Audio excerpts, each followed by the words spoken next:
And we're live. Hey. Another outstanding episode of the Square Table Degenerates podcast. We are joined today by, first let me introduce the cast here. Joe Rickman, say hi, buddy. What's up? In the back over there, we got Mr. Don. Say hi, Don. What's up, everybody? And our special guest today is live, as you could tell, Mr. Buff Bagwell. How are you today, sir? Hey, man, I'm doing fantastic. And I mean, I'm not kidding. I called my dad the other day and I said, Dad, I'm not even going to knock on wood after this. I said, I really feel the best I have ever felt in my entire life. Now, granted, I've had to go through this car wreck with my leg, and it's that's been I hate to say the word half, but it is half. It's been 9.5 months, brother. 9.5 months. And I went from me going to the gym on a walker and guys going, oh my God. And me going, bro, can I just get a set in, please? I mean, I know you're trying to be nice, but can I get a set in? I'm here to try to work out. And then 2 crutches down to 1 crutch down to no crutches. So I'm about 2 months away from being full-fledged Buff Bagwell all the way in the ring, and the phone's ringing again, and this COVID thing's finally easing up, and everything's looking good. Okay. Now, your Wikipedia says you were born in Georgia. Is that correct? Yes, sir. Okay. Yes, sir. Marietta, Georgia, at the Kennestone Hospital. Nice. Now, all signs say you're still living in Georgia, but you said earlier you were in Florida. Are you in Florida now, or where are you? I'm in Florida. I'm in Florida with my girlfriend. I'm in Marathon, Florida, on the Keys in Florida. Okay. What was now your childhood growing up? First off, what did your dad do for work? Or first off, how was your childhood growing up? My childhood was early childhood, from like birth till basically like. My childhood was phenomenal, and growing up was phenomenal, because whoever came up with the word "money don't buy happiness," they need to be shot right in the head, because money does bring happiness. No matter how bad things are, if you got money, you are better than you were. So growing up, my parents were rich, luckily, and I was a super athlete and would have chased after baseball and tried to go pro. But I had a lumber yard. They owned a lumber yard. It was called Southeastern Building Supply. And they had a lumber yard. And for 17 years, bro, a 17-year run, $1 million a month. And I don't mean gross. I'm talking about net. So, and my dad, people that care about this, they care. People that don't, they don't care. But he is in the National Hot Rod Association, the NHRA Hall of Fame, brother. That's a big fucking deal, bro. Any way you want to look at it, it's a big deal. Is that the same thing in like when they talk about Fast and the Furious, when he's like, we got to go legit and get on the Irish Secret, homie? Is that what he's talking about? No, this is real drag racing with they call it, believe it or not, they call it a Christmas tree. And it goes, yellow, red, green. Oh, yeah. Okay. I know what you're talking about. And so my dad raced in the super stock division, which was one of the toughest divisions out there. The rest of everybody else, besides super stock, they had to have a certain cubic inch engine. Their car had to weigh a certain amount, and it was at the Christmas tree, take off, and first one there wins. But in my dad's division, there was a thing you could break out.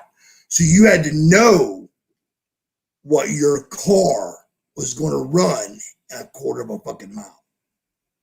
And you painted it with shoe polish. If you look up Steve Bagwell, if you get bored to death, Steve Bagwell, and you always see white shoe polish written in a number. It was usually 9 point something, because it took him 9 seconds and a quarter mile back then. But I mean, Hemi 427 Hemi. It was a 1964 Plymouth Belvedere which was, of course, off the chain paint job. We were rich, we were rolling, everything was great. And then when I was a senior, right when I graduated, they went broke. And I went, God dang. I said, fuck. I said, now what? Damn. I said, shit. We got a question. What sponsors were on the car? Do you remember? And what year was this? Oh God! We had Turbo Action, and we're talking about. He raced since he was, young, but on the professional level, we were number one. To be honest with you, he won the world championship twice. So he's really great. He's one of the greatest wrestlers. If you mention Steve Bagwell's name to this day, it means something in the world of drag racing. But he has several cars and always did very well. And he actually did it for money, to make money, like shooting pool or something. And it turned into him being rich and being able to, go out and make it a bigger thing. Nice. Yeah. But he did. He's in the Hall of Fame, brother. Now, was that your first job working at the lumber company? Job? I ain't never had a job my entire life, unless you call wrestling a job, which it is. But no, I've never had a job my entire life, and I've never been fired my entire life. But until Vince, and I had to raise my hand for that. I said, Vince, are y'all firing me? But we'll get that later on. But anyway, I never had a job because my parents were rich. So we just, my parents had a lumber company that they were molding for the three boys. And my two brothers were just complete fucking hooligans. I mean, I love them to death, but they were racing motorcycles in the backyard and paying people to eat light cigarettes and just being funny and having fun, But my dad was trying to create them a fucking something for the future, and they didn't catch on. They didn't catch on to it. Now, are your brothers older or younger, or how many siblings? I'm the baby, so my oldest brother's 58. And my middle brother is about 57. So I actually was an accident. I was the accident baby, and was supposed to be a girl, but they didn't have those kind of tests back then.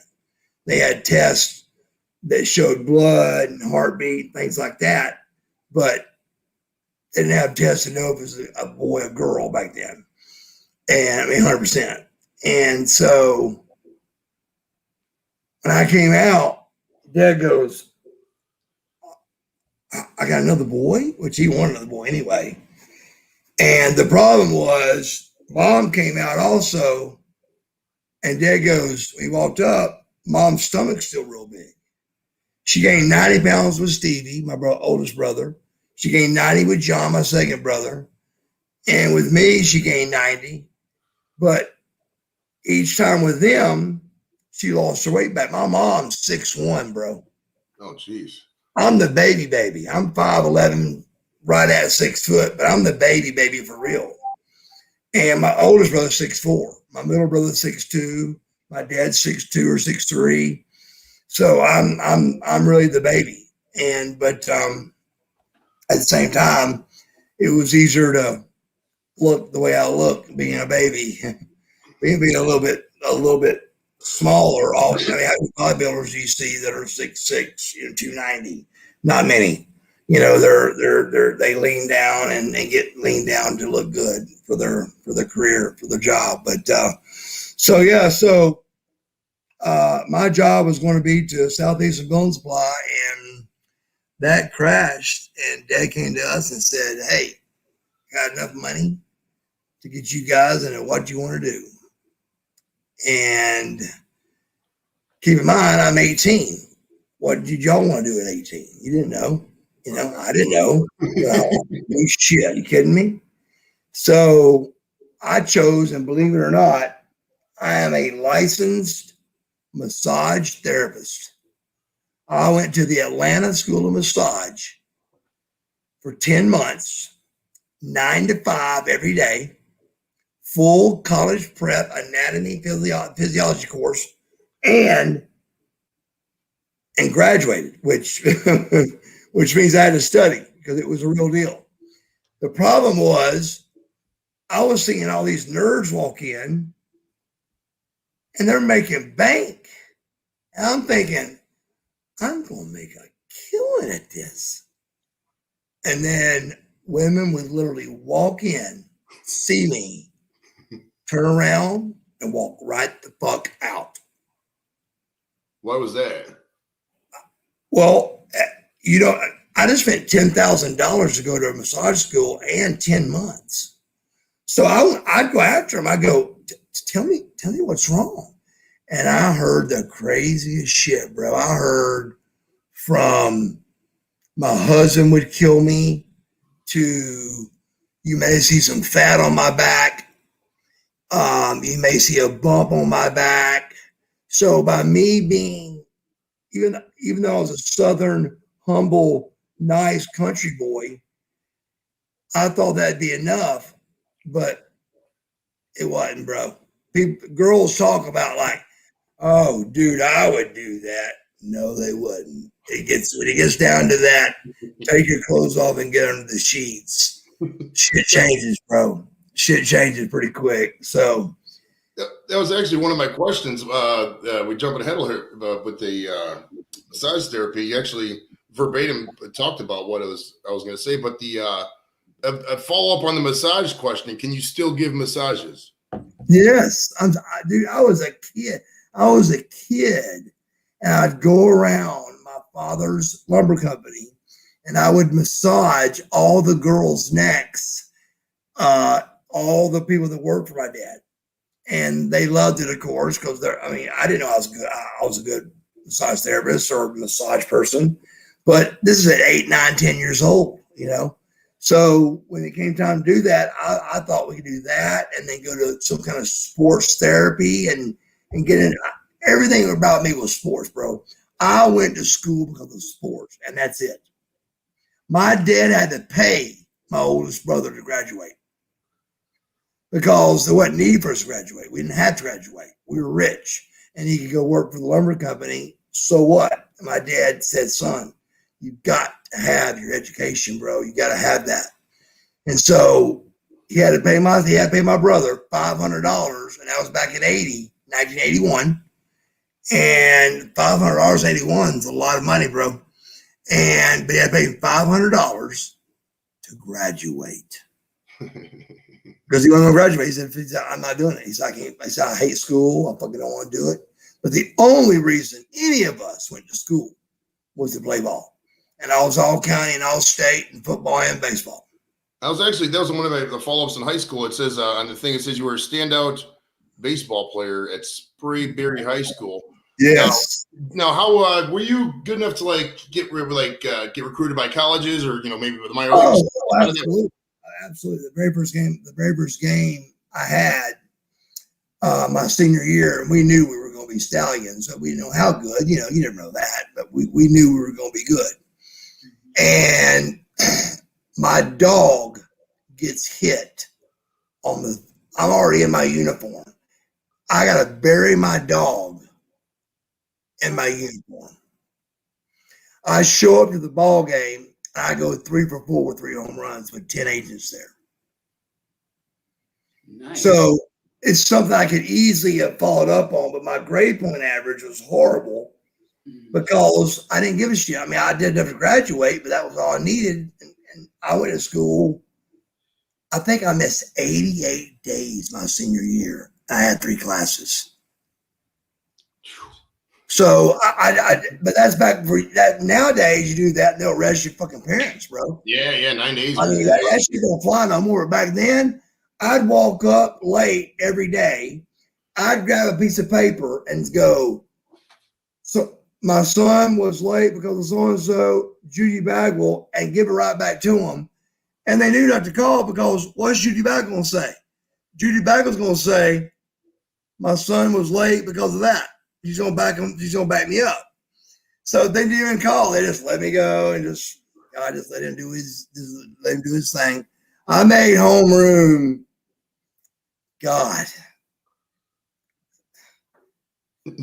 20 times maybe the whole senior year. So I went to school to play ball. That's it, brother. That's it. Now, what was your favorite sport? Was it baseball or was it football? Definitely my favorite. It was a tie. And then I tore. And brother, you've got to know you tore this if you've never tore one. And it was called your what's it called? You're very good. It's called your Uber tuberosity. And what that is you got 3 hamstrings that come up right at the bottom of your butt. And the 3 hamstrings come up to this bone. And that bone attaches to your pelvis. I ripped that bone off the first kickoff of my senior year. And I'm the starting quarterback and starting fullback, but I was about 180, which was a big boy back then, and I could run. I was a good running back. So they put me into the running back because we had a good quarterback too, but I could do either one. So they put me in fullback. So we had that, but I always was there. First opening kickoff, I ripped that off, and I stay in the game knowing that I'm hurt. And the first plays to me as a stagger step, and it's my left humerotopsy, whatever, that I tore one step and I went straight to the ground.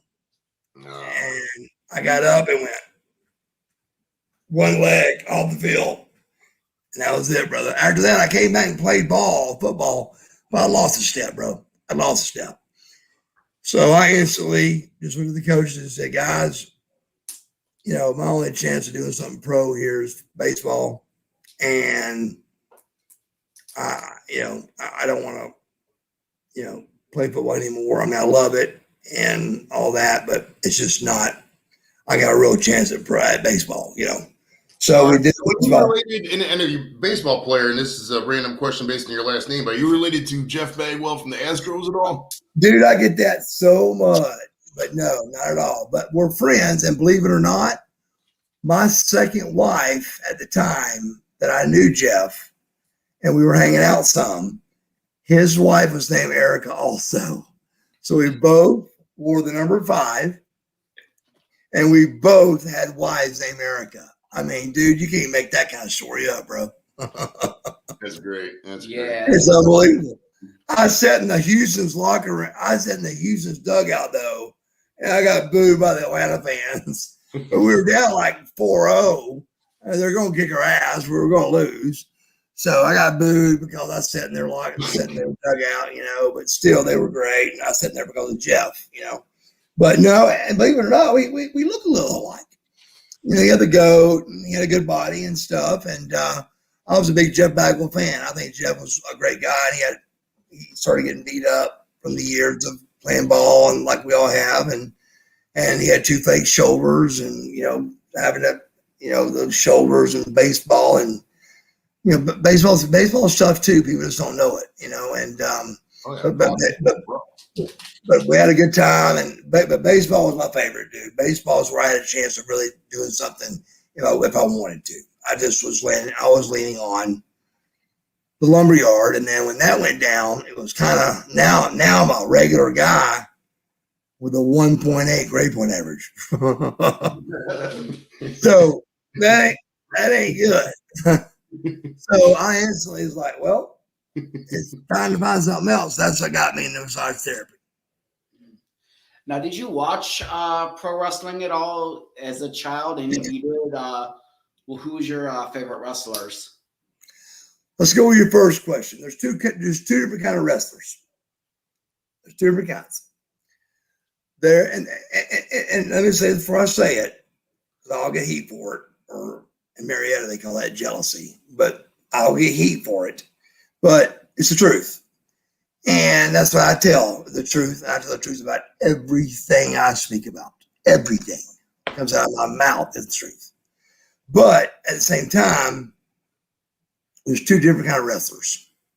There is the kind of wrestlers that would drive in their car and sleep in their car and just to get in the ring and wrestle in front of 20 people at the skating rink and all that and dress up at Halloween like their favorite wrestler, which is, like I said, none of this is bad. I'm not dogging any of it. But there's also the second type of wrestler, and that's me. And about 5 other guys, Lex Luger, Sting, a few others, but Lex Luger, Sting, and myself for sure. There's the other ones that got in the business to make money. And I was in that group. I was in the group of, I didn't know who anybody was. It's in Missy Hyatt's book, but Missy Hyatt's who got me in the business. She saw me at a pool one day she was getting divorced from Eddie Gilbert. And as she was getting divorced, she moved into the best apartments back then. It's right around Kennesaw College. Kennesaw went from nothing to Kennesaw State. Now it's a university, bro. So, KU. And their damn mascot's an owl. Oh my God. Woo-hoo. I mean, are you shitting me? That's hard to be cool. We were the Spray Red Yellow Jackets. At least our name was cool. Right. But still, they so one night, one day I'm at the pool laying out, going, what the hell am I going to do with my life, bro? I mean, what am I going to do? I mean, I'm making money with this massage thing, but I'm not making a living. And I'm not making enough of a living to do what I got to do. So what do? I'm trying to think and laying in the sun at the same time because there's nothing to do. Driving a 91 Corvette, got a 91 Jeep, and it's in 1990. These are brand new vehicles that just came out. And this is 91. If you're a Corvette freak, is the first year they came out with square taillights. And that was the first year that the taillights on Corvettes wasn't round. So I had a white, off the chain, white Corvette in 1991 and a white Jeep that was just completely the best looking Jeep you've ever seen in your life.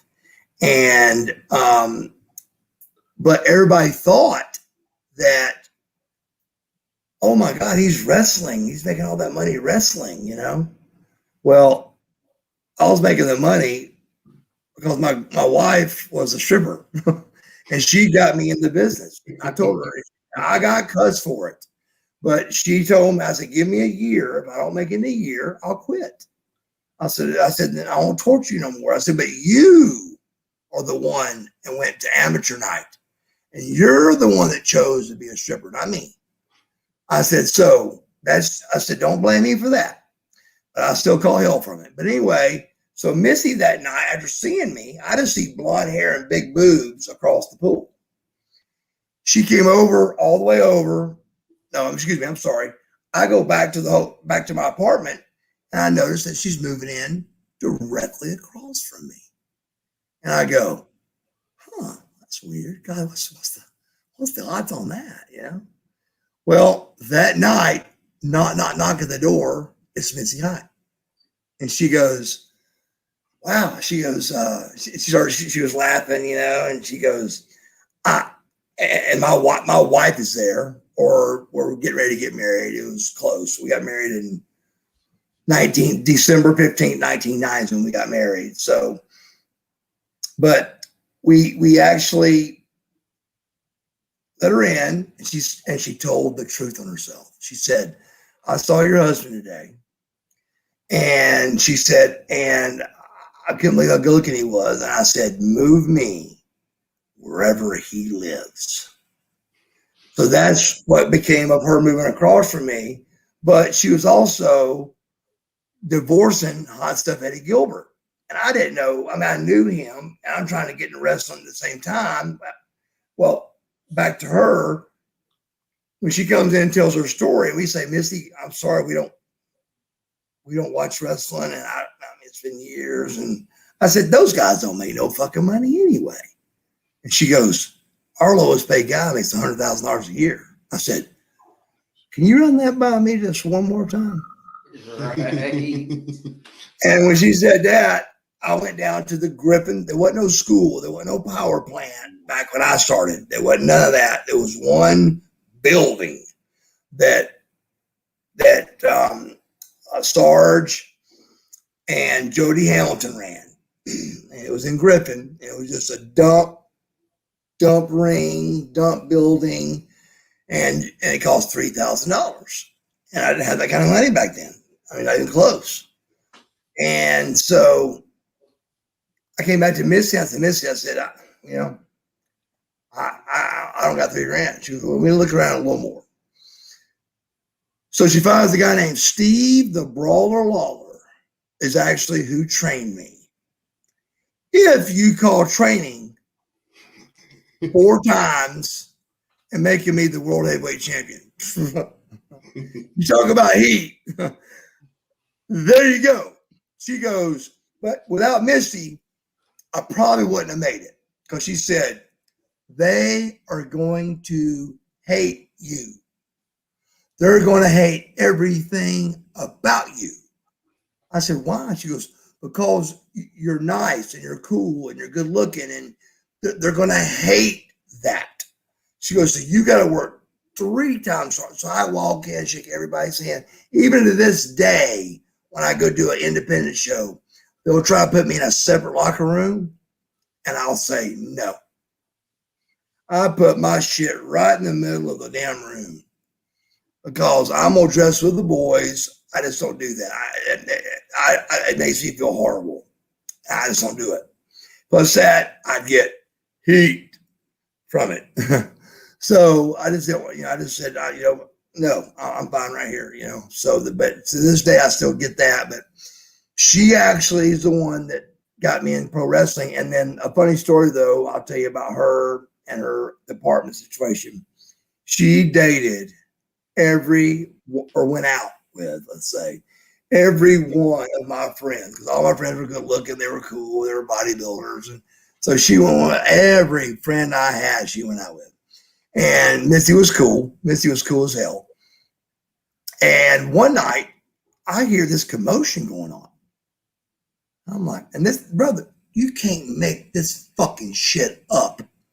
I hear this commotion going on, and I got a G-string on, a hot pink G-string, and a 45 chrome automatic. And I look out the eye hole, and they're fighting over my gas grill. Now, check your calendar. In 1990, a really good gas grill was a big fucking deal. A big fucking deal.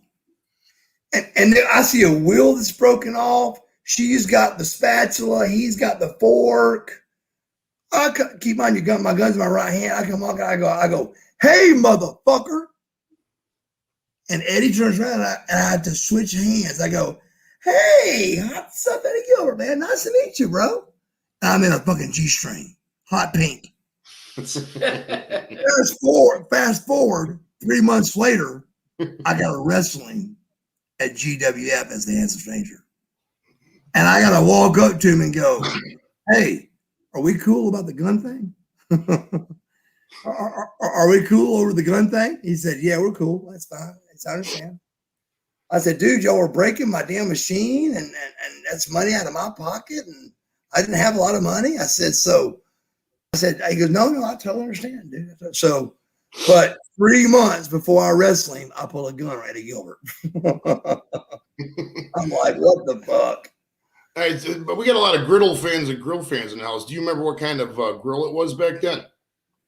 No, it was I just remember it being like a good one. It was like, the kind that, had the, like a double little layer, and, the sides and everything else. It was now when I do gas grills at the homes I own, like the home I own here, I have a gas line ran.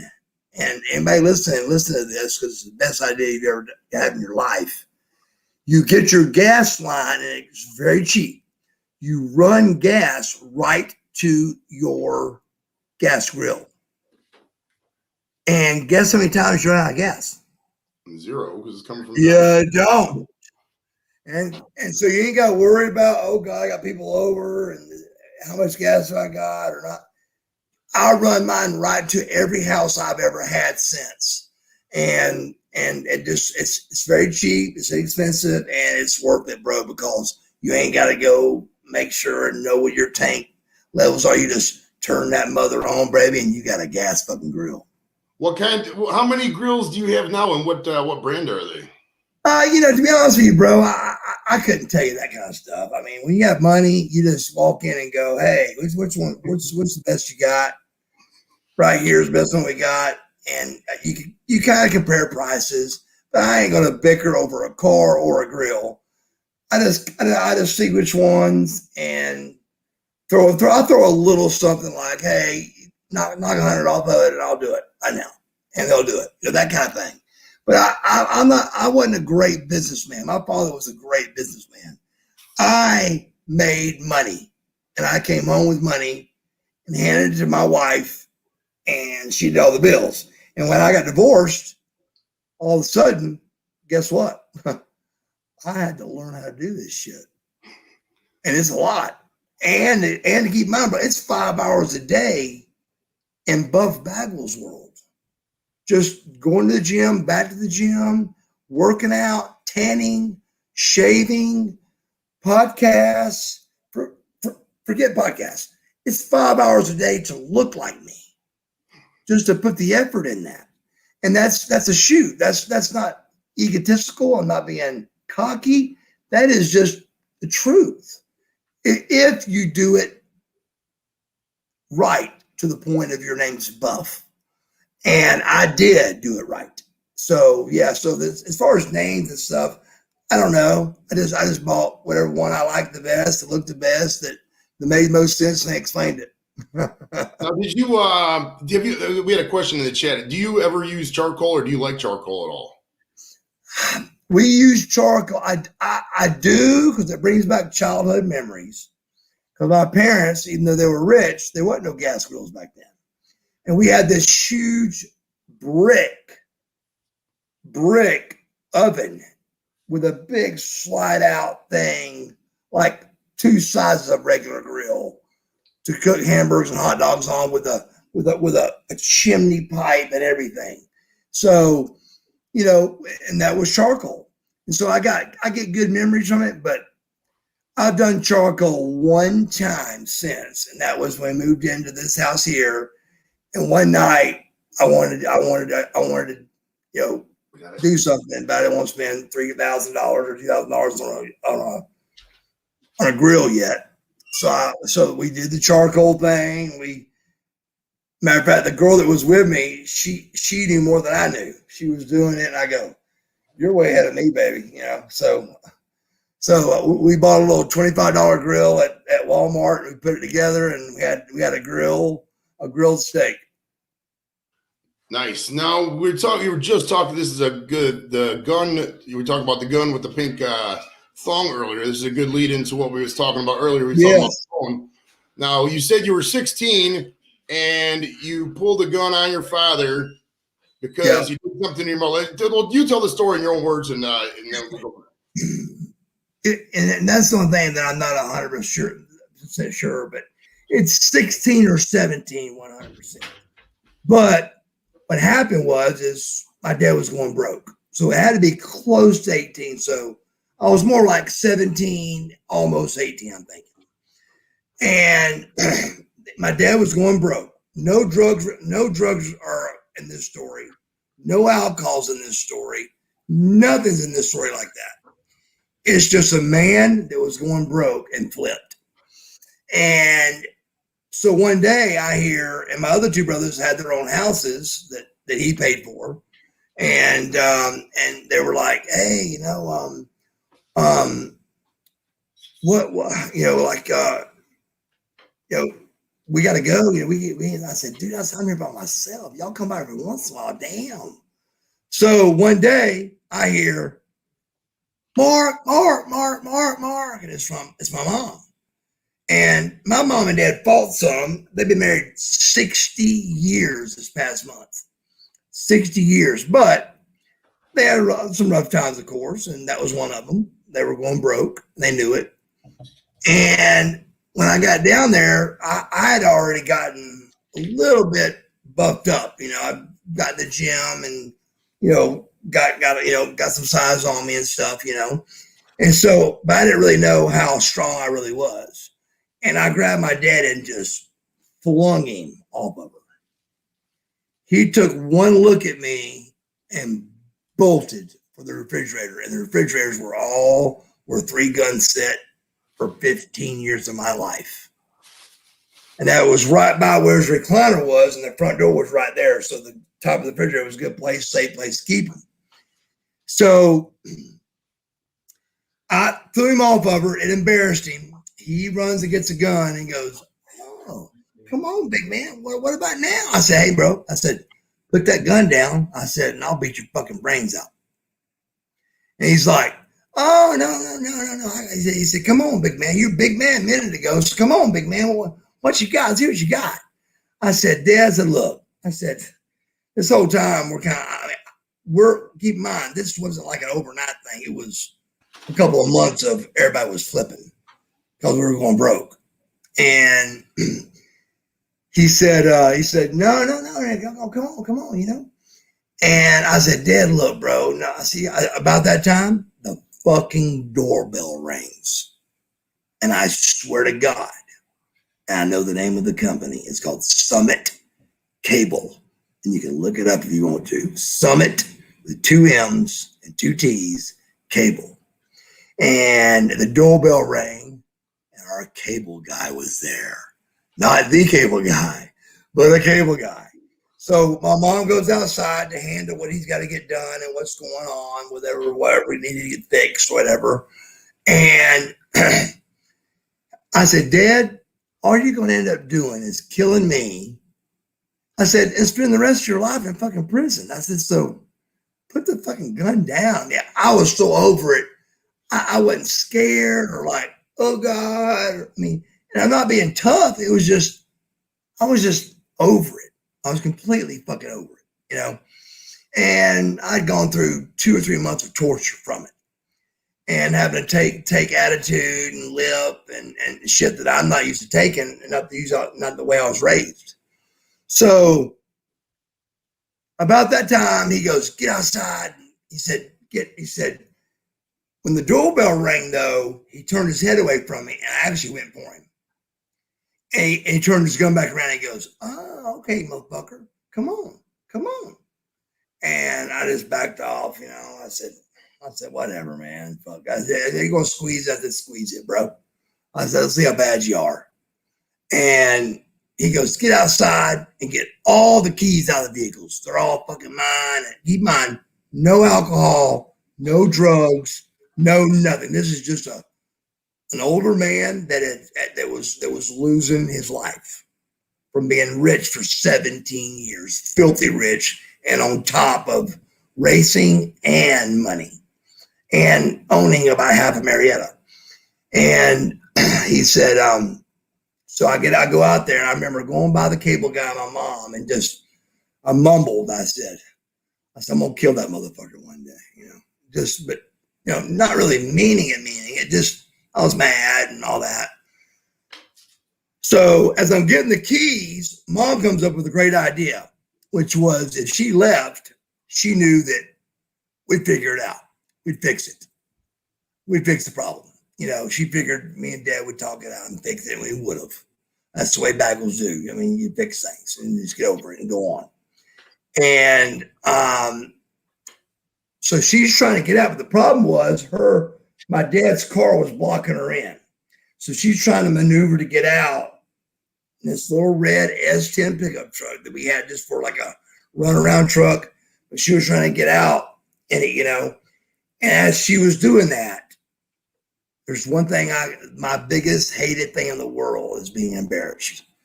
Pull me to the side, say whatever you want to say. Just don't embarrass me.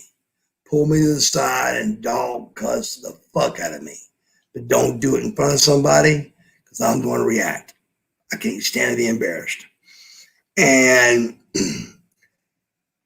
my dad came out and shot all 4 tires out of the car and drugged my mother out of the window with the cable guy watching. I didn't know there was a such thing, but if I was talking to a doctor, he probably would know. I went through a sober blackout. I completely don't remember everything I'm getting ready to tell you. And that is, I ran the house and I ran past the refrigerator. It's got 3 guns on it. 3. But I ran right past that and went to his bedroom where I knew there was hundreds of guns. And I grabbed this one that I didn't know. He had just bought these special illegal police explodo bullets. Because when they were called cop killers or something. But Dad just bought them because it was cool. They wasn't trying to kill a cop. We were deer hunters. And so I grabbed the gun, come back out. None of this I remember. I mean, right now, as I'm telling you, I'm trying to remember it and I don't. But when I got back out, I do remember this. I got back out to the walkway and my dad's at his car. And there's shrubs right in front of me. And the gun's below where he can't see I got a gun. And he's trying to open his door. He's unlocked it and he's trying to open it with his left hand. So imagine your left hand being out by itself, opening your door. And I said, hey, motherfucker. I said, you want to pop some caps? That was always a big cool saying back then, pop caps, pop a cap at you, So I said, you want to pop some fucking caps? And he went, what? And by that time, Dad said, later on that we talked about it, he said it went off as fast. He thought it was my 45. He said he thought I had my automatic because it went so fast. But to me, it took about 5 minutes in my head. It was like, just blow the windshield out, make an impression, make a point, just blow the window out, blow the front windshield out. And then it went to the last 2 shots. It went to, you know what? Just fucking kill him. Just fucking kill him. And I put the last 2 on him, and one of them hit him right in the arm, and he still got 2 plates and like 4 or 5 screws in there, But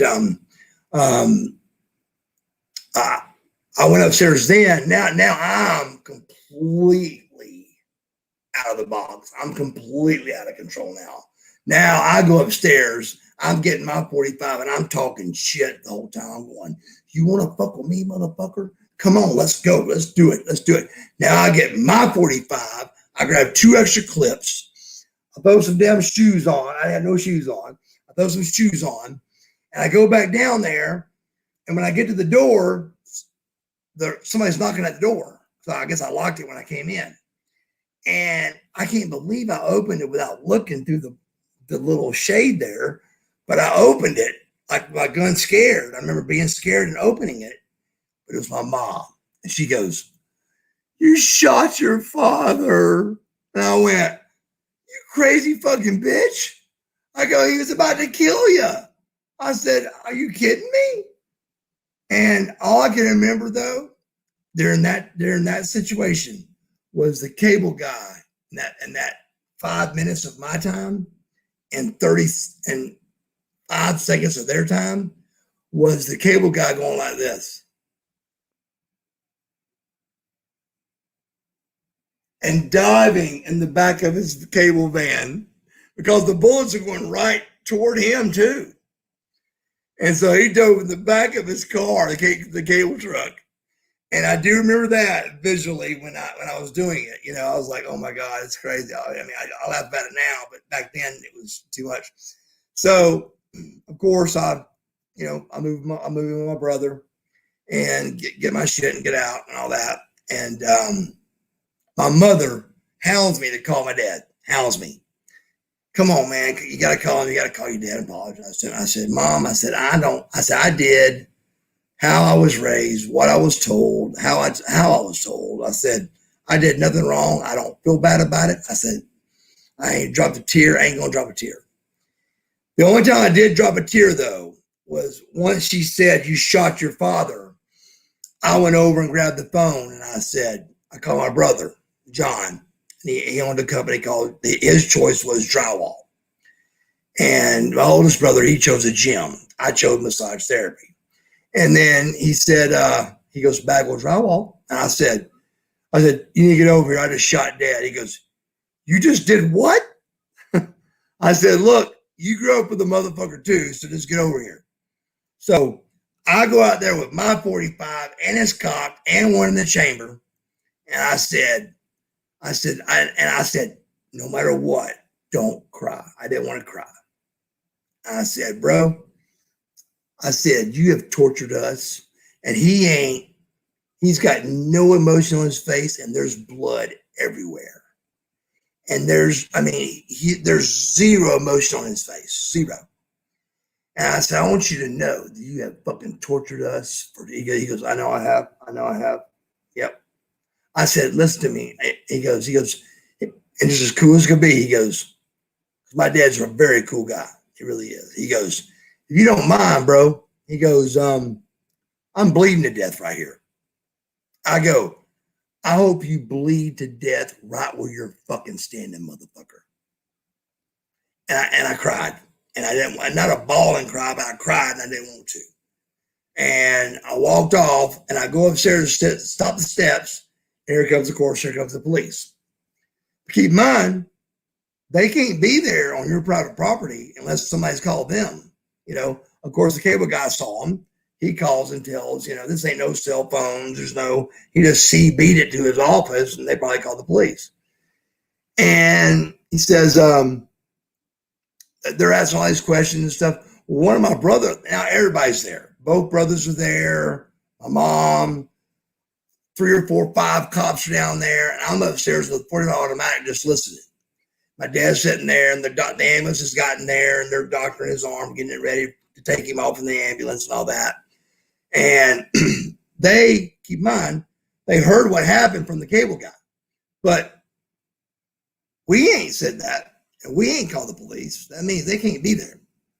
So one of my brothers says a cuss word. And the cop goes, sir, if you don't mind, watch your language. And my oldest brother is a complete animal also. He goes, what'd you fucking say to me? He said, listen, you fucking pig. He goes, fuck you and the fucking horse you rode in on. He goes, I don't give a fuck. He goes, nobody called you from here. My father shot himself cleaning the gun. Nobody's got a complaint. There is no warrant being taken. That means you got to get the fuck off our property. You got that? How's that for cussing? And what they did, they got in their car and had to get off our property because there was no complaints. Just because somebody had been shot and he had a story, guess how many witnesses he had? Deuce. None. Zero. Absolutely none. So my dad started the story that he shot himself with a gun and didn't take it. Even if he told him that I shot him and didn't take a warrant, they still are not allowed to be there. So they pull off and leave and everything, and Dad leaves. Well, back to Mom, she gets me to try to call him in about a week. I said, Mom, I ain't fucking calling him. I said, that's going to be a nightmare, that's bullshit. She finally hounds me. Do I finally call him? And I call him up and I go, hey, buddy, what's going on? He goes, what the fuck do you think's going on? He said, I'm sitting here trying to heal. I just got shot. I said, Dad, let's not go there, bro. I said, come on, we know a lot happened. He goes, do me a favor. Don't ring my number again and leave me the fuck alone. Click. I called Mom back. And I said, tried to call him, tried to talk to him. I said, I'll never do it again. About 10 days after that, he called me back and said, I want you to know it's totally my fault. You did everything that I taught you to do. You did everything the way I would want you to do. He said, and I'm just mad at myself and took it out on you. He said, I just want you to know you can come back home anytime you want.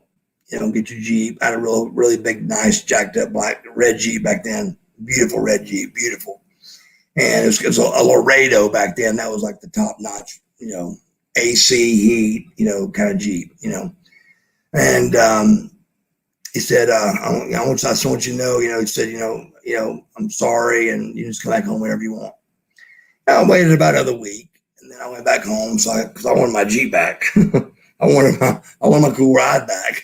I wanted my wheels back. So went back home, and it was tough, man.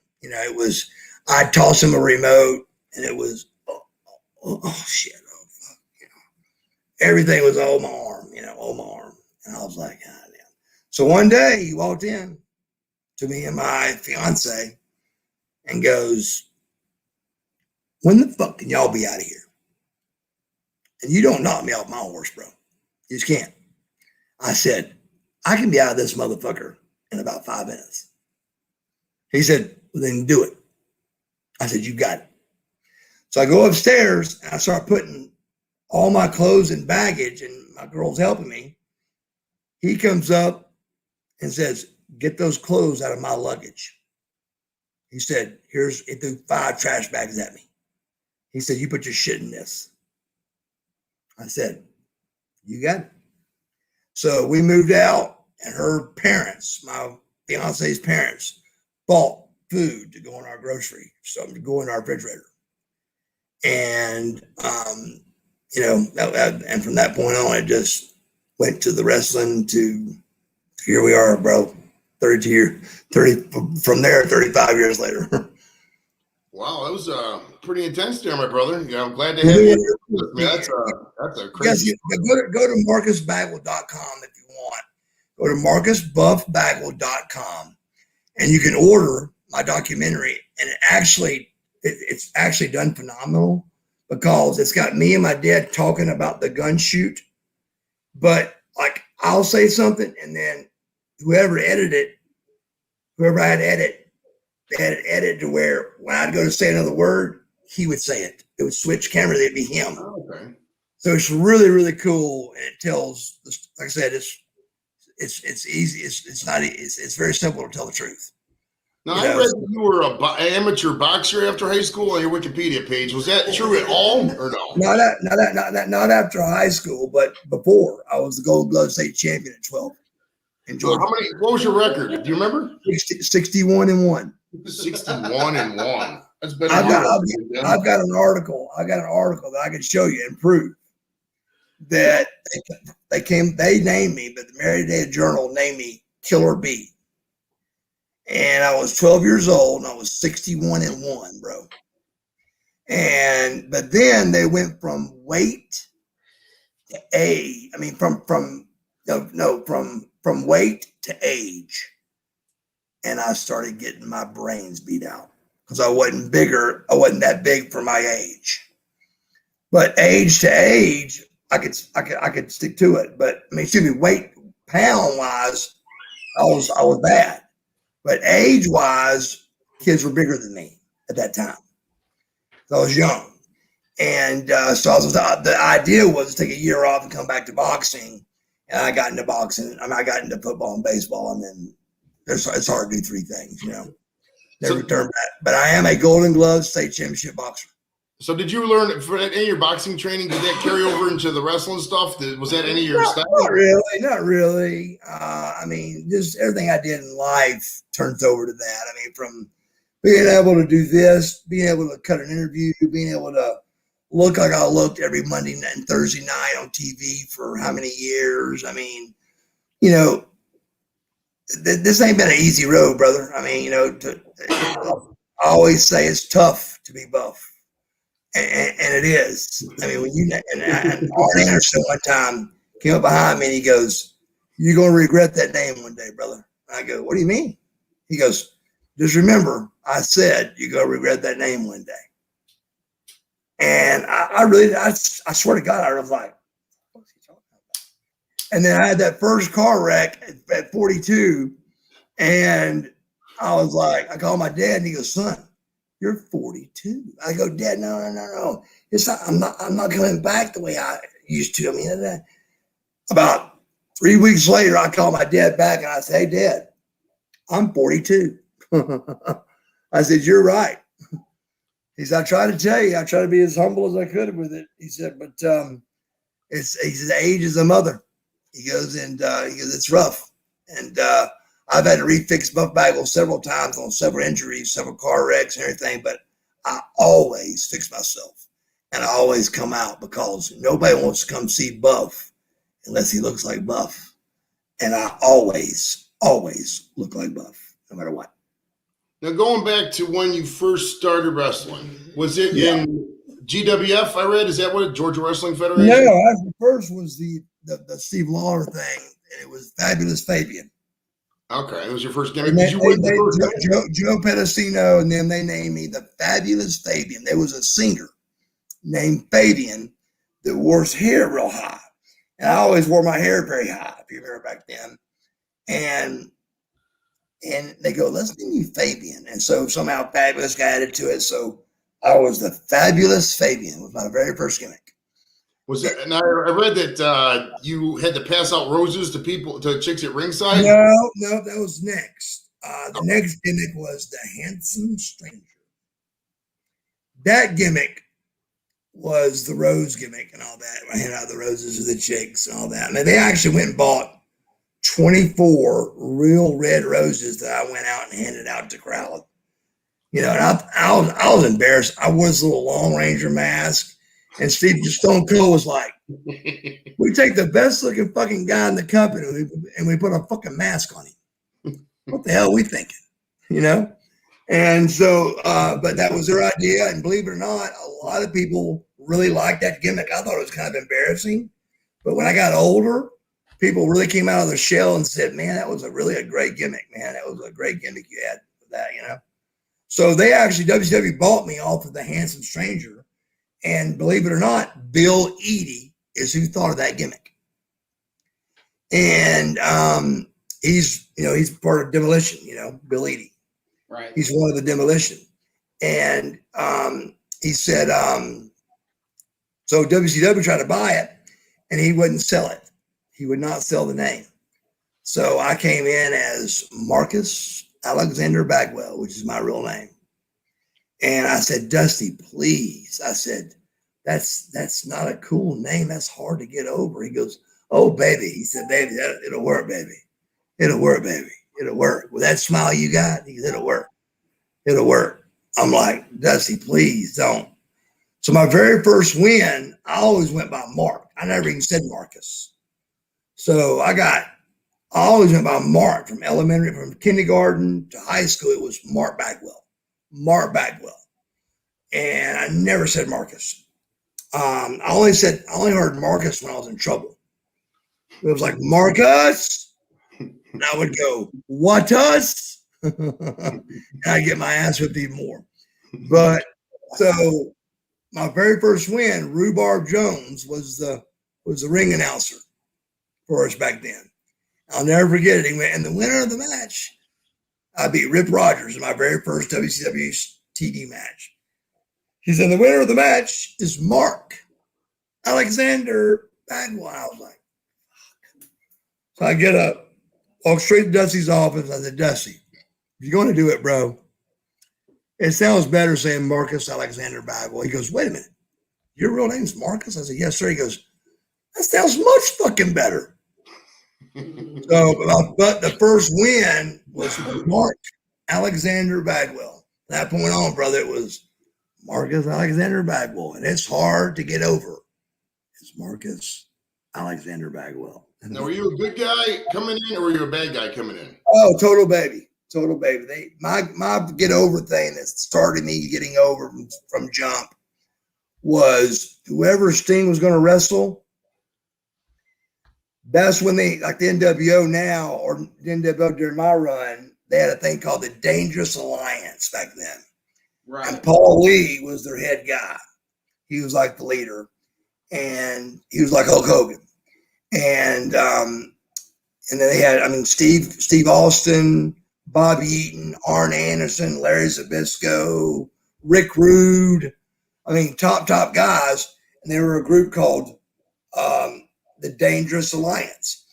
And they'd come in and beat my brains out. But Sting would come make the save. So whoever Sting was wrestling on the next big pay-per-view, I got beat up by. Sting would make the save and then was helping the young rookie, you know. But here I am getting elbows rubbed with all this top talent, and it helped me, you know, it helped me tremendously. Sting helped my career tremendously. Okay. We got a couple questions here. Do you remember, it says, do you remember a Golden Gloves champ named George Harless? No. Okay. Even if I tried, that's so long ago, bro. I feel you. Yeah, that's a lot. It says, do you remember coming to Cleveland for a wrestling match at Turner Hall?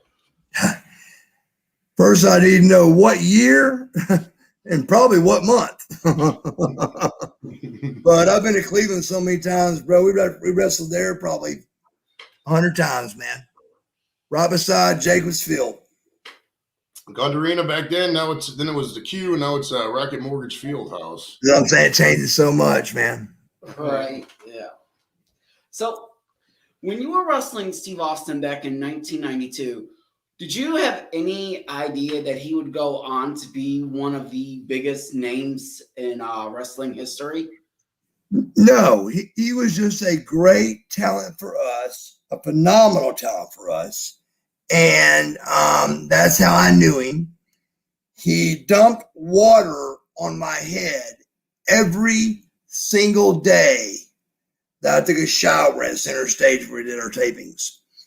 And, you know, in wrestling, you know, you're told not to sell it.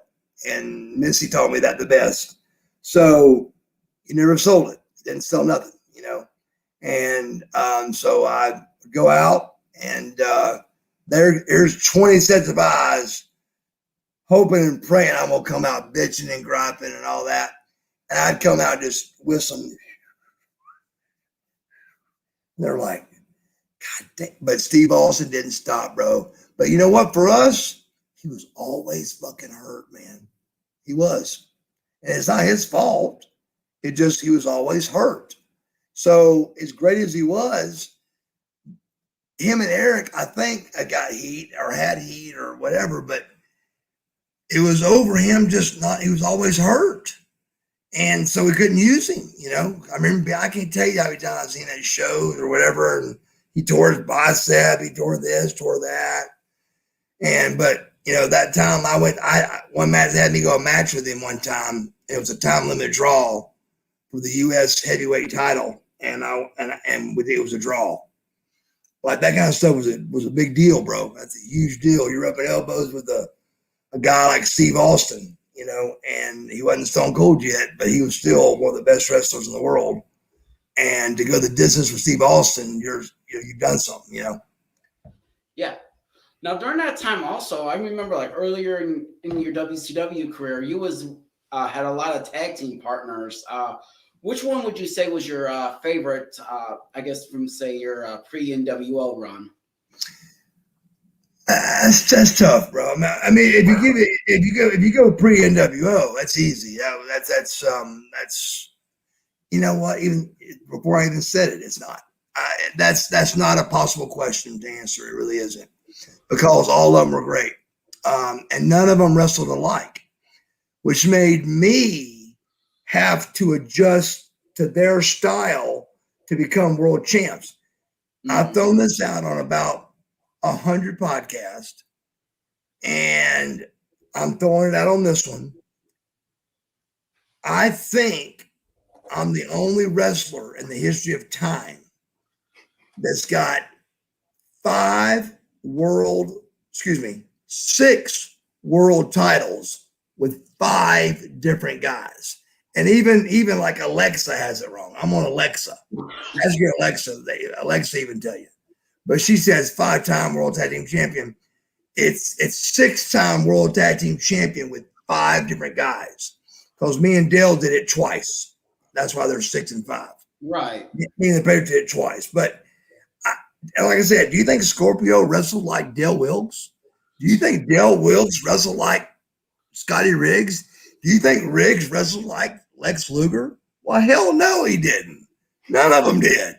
So I had to adjust, which made me, it was actually a good thing for me. It helped me learn the business more and get better and learn how to do the business more, and I became a better wrestler from it. But there ain't nobody that's got 6 world titles with 5 different partners. Nobody. We get a random question here. It says, do you remember a guy named Big Daddy from England? He was a wrestler in the old school days named Big Daddy. Nah, man, that's a toughie. I still get fan mail from England. I love England, but they were always really behind the baby faces over there, big time. And but they at the same time they I don't remember that name. I'm sorry. Oh, no problem. Well, now, when you first broke into WCW, what was your weight and physique like? Like, what was your checking the scale? In the world of, as people want to call wrestling fake, even though unless you're in it, it ain't. But in that world, 6'1", 248 is on every damn card and has never been messed up. And both of them are wrong. I'm about 6 foot, and when I was at my best at WCW, not my biggest, I was 260 before. But when I was my leanest and Buff Bagwell, I was 228. So I was 6 foot, 228 at my peak. Okay, what was the most you weighed while you were wrestling? Would you say 263? 263. Okay, what do you weigh now? About 235. Okay, so you're right back to where you were at the playing game. Yeah, I came out of the hospital at 208. So it took me, I got to get my size back on. And like I said, I couldn't train right away. And even when I did, it was with a walker at first, So, but I knew I needed my weight back way before my knee, regardless. So I had to get my body back, period. So I wanted my body to be back about the same time I had my leg back, and I've done that. My body's back and my leg is about 2 months out.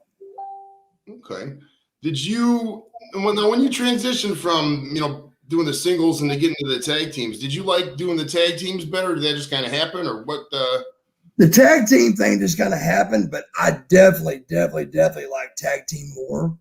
I was really good at coming up with finishes and stuff for tag team matches. I don't know why, but I was. I mean, top name guys like Nasty Boys, Luger, Steiners. Your demeanor had to be the right way, of course, but still, almost 80% of every match I've ever been in was my hot tag, my idea, my comeback, their comeback. What do you think about this? Is that okay? I mean, it was very, nice and appropriate and business, but at the same time, I was a great tag team wrestler. I really was. I just knew how to keep the crowd going and not, because really your tag team match should be your best match on the card. It really should be, because you got 6 people there. That's not counting valets. I mean, you got 5, not counting valets. So, with valets, you got 7 people that's got to know what's going on, Right. Now, in the tag teams itself, how many? You say you won 6 belts? Is that right? Yeah, but it's not in the records that way. But I can name all 6. That was actually my follow-up question. Do you remember them all? Barely, because the only I don't remember Shane Douglas, except I got an 8x10 of it, and it's me and Shane Douglas with tag team belts, and it was at the very, very end.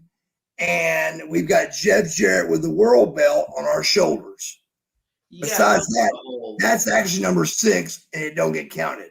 Yeah, so New Blood Millionaires Club angle. Yeah, that's when all that was going on. And keep in mind, the old dudes, they didn't want to do it, but they had just as many good interviews as we had, and we had good stuff on them for interviews. But they had great stuff on us for interviews. So I don't know why they didn't want to do it, but they didn't like it. They didn't like it. They didn't want to do it. The new blood thing was not cool to the older guys that sweating. Now, did you ever win a singles belt when you was wrestling or no?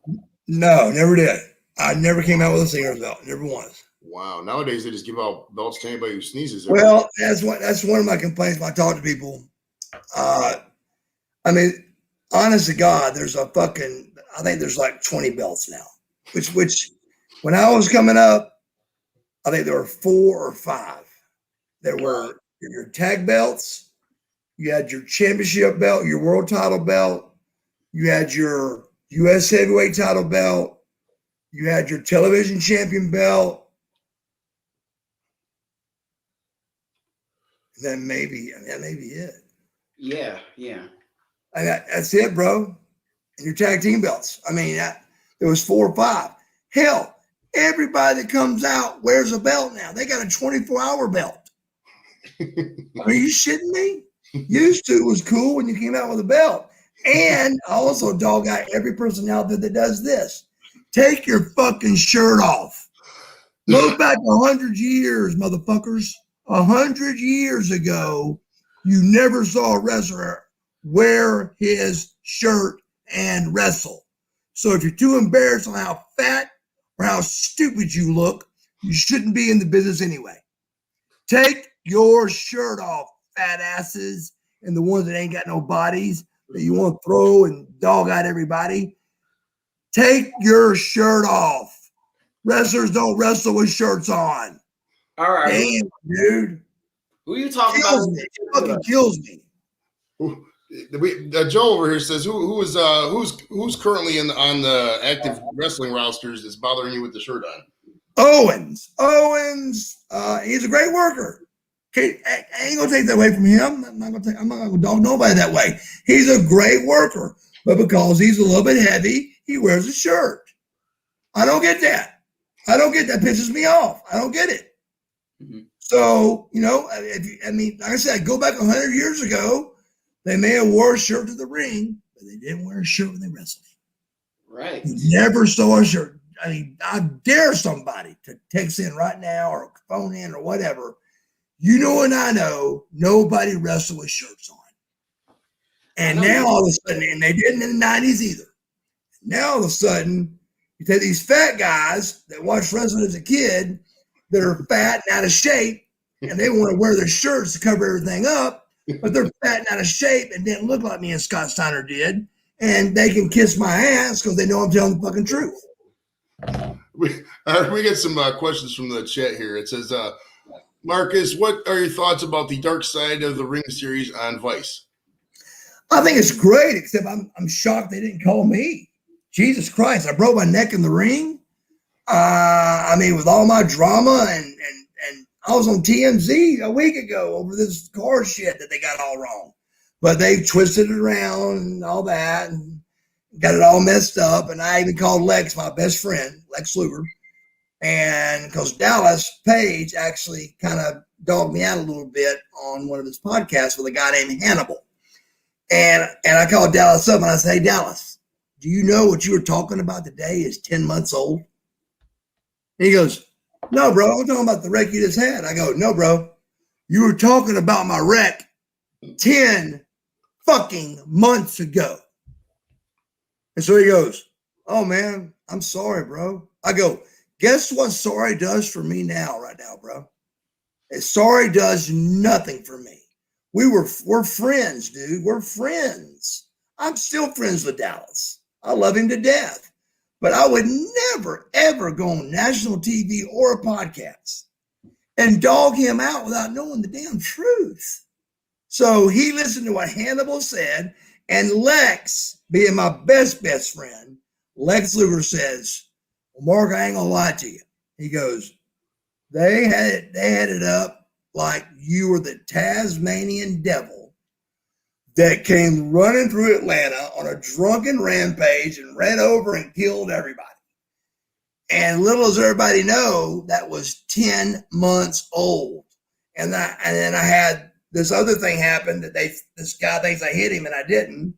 And so I got 3 other charges. So really 9 of my 12 charges, which by the way brings me to reminding people the difference of charges and convictions. I've got 12 charges, and when it's over, I'm probably going to have 0 convictions, if any, and if any at all, bro. So I'm telling you, it's just, dude, they got me for speeding. There's got to be a cop car behind you before they get you for speeding, don't there? I mean, this is the first court I'm a little excited to go to. I can't wait to go to ask them how they're going to get me for speeding and failure to yield without a police car behind me. I want somebody to show me how the hell you can prove that. And do you know the definition of a hit and run? Yeah, you hit somebody and then you leave. And do you think you're going to catch me if I hit and run? No. I pull over because this guy comes up behind me and he gets out saying I hit him. I said, dude, I didn't hit your car. He goes, right here. I said, show me. He said, well, there ain't no damage to the car or anything. He said, but it could be something underneath. I go, good luck in court with that one, bro. I said, real good luck because you're going to need it. I said, I don't see no witnesses. I ain't got no witnesses. That's all you've done is send me to jail on a 10-month-old warrant. So I'm getting ready to go to jail now. That's the day I went to jail, which is May 22nd. Over a guy that says I hit him and I didn't. And they're ridiculous. All right, we got some more questions here from the chat. It says, one trip to Cleveland back in 08 or 09. It says it was cold out. You got picked up by Mark and Jason in a Ford Explorer, and then you went out and partied, wrestled, and you partied. Do you remember that trip at all? Mark who? Mark, what's geez, I'm waiting. Well, it was the wrestler's name. It was supposed to be picked up by a guy named what was the year? What was the year again? 08, 09, somewhere in there. It was really cold. That was independent world, man. That's just so tough. I mean, God, man, that's just so tough. But I hate not knowing, and I wish I could help the fan and say yes. And I remember, and you know what, dude, and whoever I was with, please hear my voice saying that you met one of the coolest guys, and I know you know that, and I'm glad you guys, took care of me and drove me around and stuff. But I didn't know I didn't know nobody, bro. It was the kind of thing where we party a little bit. I hated hotels, so I cut hotel out of the equation instantly when independence started. So I sleep at airports for 3 or 4 hours, and then get on my plane. Because if not, you're going like this right here. Over at your clock about 30 times and don't get any sleep at all because you're scared you're not going to wake up. So I went and slept in front of, before security got it where it was after 9/11, I would sleep in front of the door. So they had to wake me up so I couldn't miss the flight. That way you could definitely go to sleep because they got to move you before the door can open. So I would sleep in front of the door of the flight I was taking home. All right, we got another question from the chat. It says, who could bench more back in the day, you or Scott? I'm assuming Scott Hall. Or Scott. No, actually, be talking about Scott. Yeah, you know what? We didn't do that a lot. And the only time I did it, the reason why we didn't do it a lot is because there ain't no money in it. And if you win it, there ain't no trophy. So why take a chance on hurting yourself and tearing a pec or something? So we really didn't do that. But we lifted heavy, but we didn't do any. I say we. Now Scotty and Rick did for a while. They were still big into heavyweights. But we caught on to the, if it was the saying we came up with was, if you get less than 8, lower the weight. More than 8, just great. And that's the number if you did anything below 8, you're flirting with hurting yourself. And these guys that would do 1, 2, 3, 4, that's that. They're borderline trying to kill themselves and you're not gonna get bigger. It ain't that's reps and stuff's gonna make you bigger. We still did heavy weight for 8s. My first set on incline was 315 for 8. Free weight, brother. And then we did a thing called reverse pyramid where we lowered the weight and did 10, lowered the weight and did 12. Instead of everybody else doing what they do, like 135, 185, 225. Now let's work out. Well, guess what, motherfuckers? You just did work out. So we warm up at 135 2 or 3 times, and then our first set was 315. But the reason why I don't tell people that workout is because I'm scared the kids that would hear the story wouldn't warm up properly. You got to know what you got to know your body. You got to warm up properly to do that kind of reverse pyramid workout, because it's a big deal. When you go from 135, stretch, warm up, 135, stretch, and then you put 3 wheels on there, brother, and knock it out for 8. So that's a big deal. You got to know what you're doing to do that and not have a pec tear. But me and Luger did it one time, and we were so mad at ourselves when it was over that, I mean, we were just so frustrated with ourselves. But I did 405 at Main Event Fitness, and Lex Luger is a witness, and there was a couple other guys there too, but Lex Luger for sure. I got 405 for like 3 or 5 times, I'm not sure, but Lex got it for like 8 or 10, man. I mean, he was just a machine, dude. He was a machine. Now, and I mean, literally, the bar's doing the bow thing at that stage. When you put 4 wheels on each side, the bar ain't straight across no more. The bar now is kind of going like you see in cartoons and stuff. And but I got it 3 to 5 times. I can't remember. But I remember Luger just cracking out, 8 or 10. And when after it was over, we were so mad at ourselves that I've never done it again, and I never will do it again, because it don't mean nothing, and there ain't no money in it, brother. There ain't no money in it. When you say no money in it, do you mean like in bodybuilding itself, there's no money? Well, a few, but for example, there's no money in how much you max in bench press. Oh, I got you. There's no money in it. There's no money. There's money, but there's no competition bench presses and shit like that. I feel it. Yeah, there's no money in it. So, woo.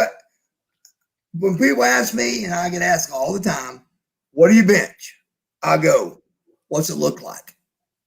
And whatever number they say, I go, that's it. That's how much.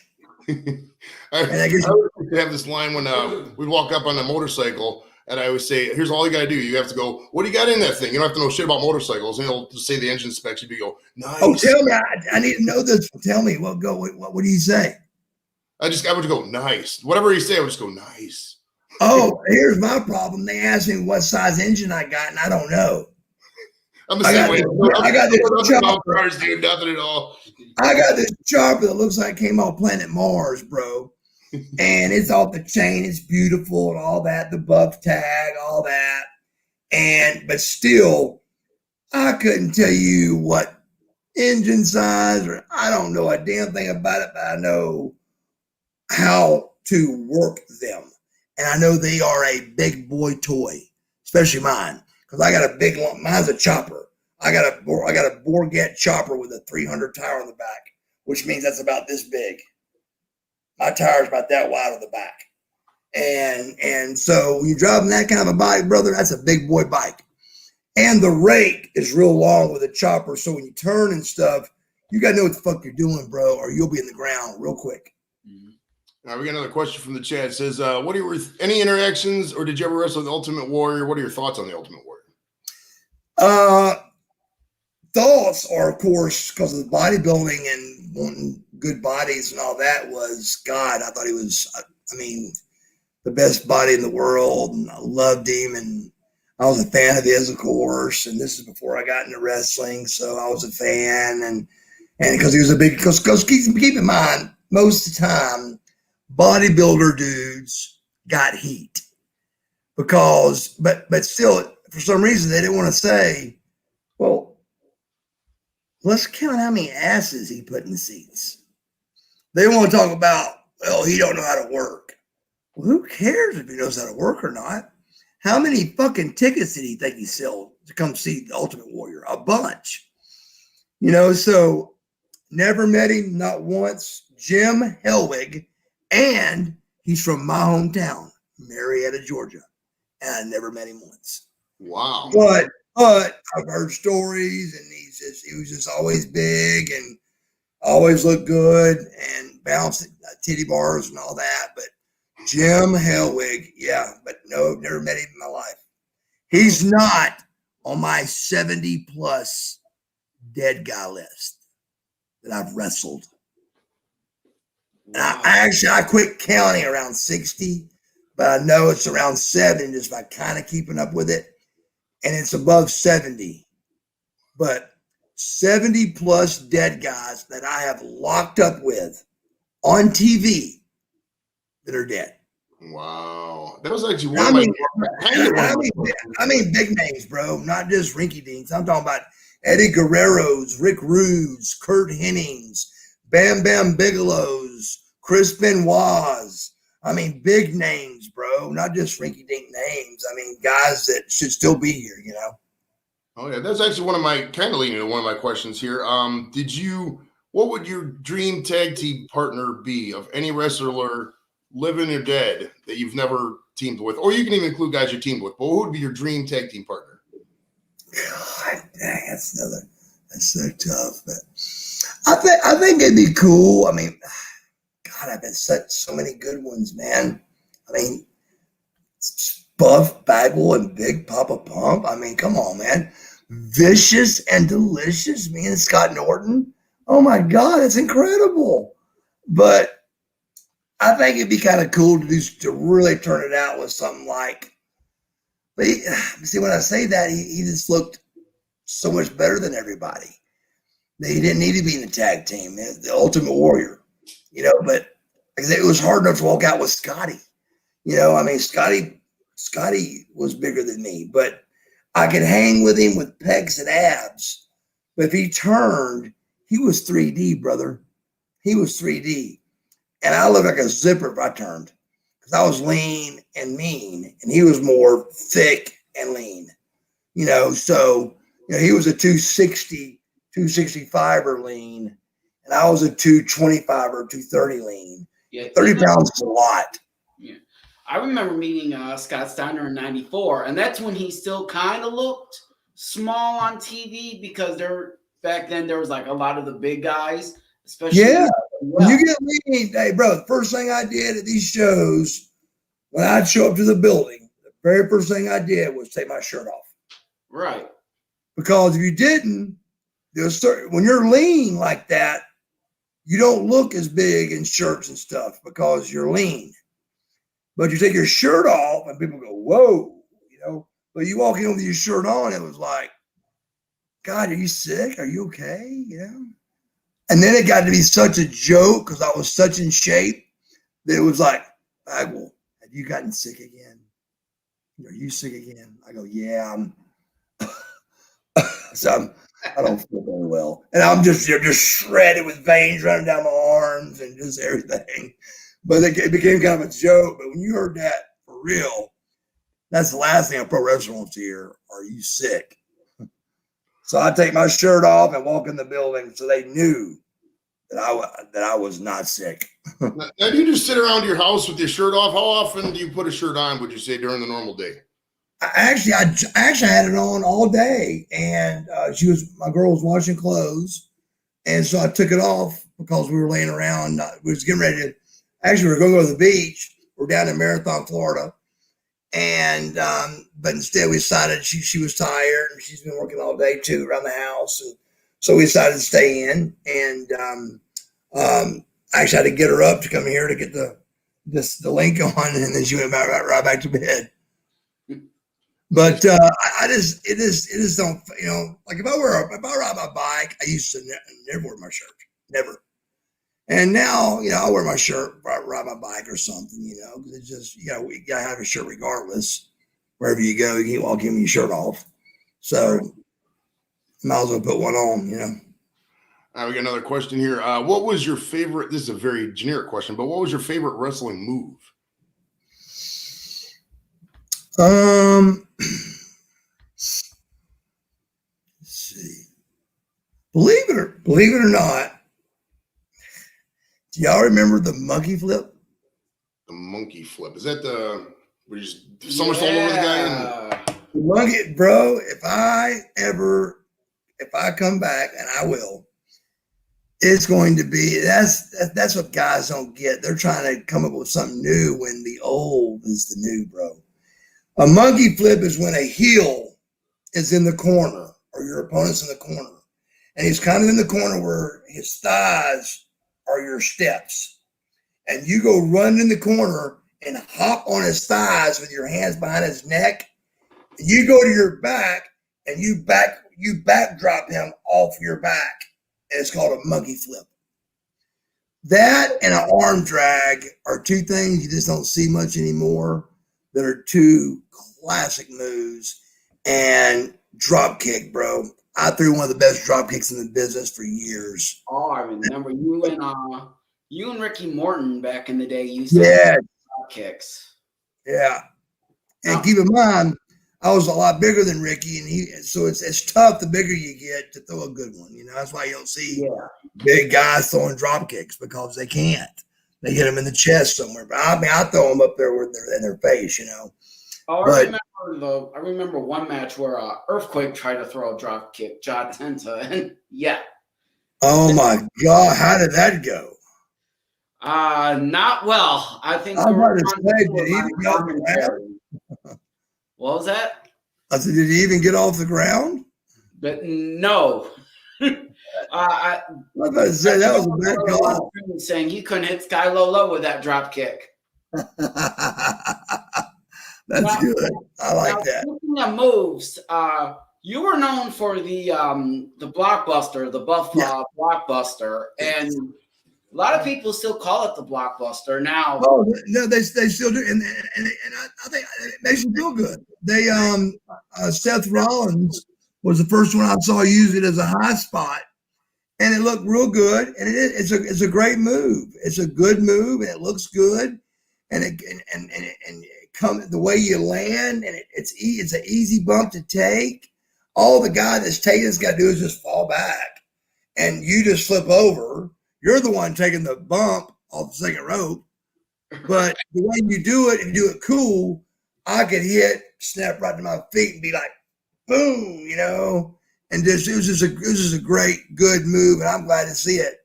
But they ain't about at WWE to say the Buff Blockbuster.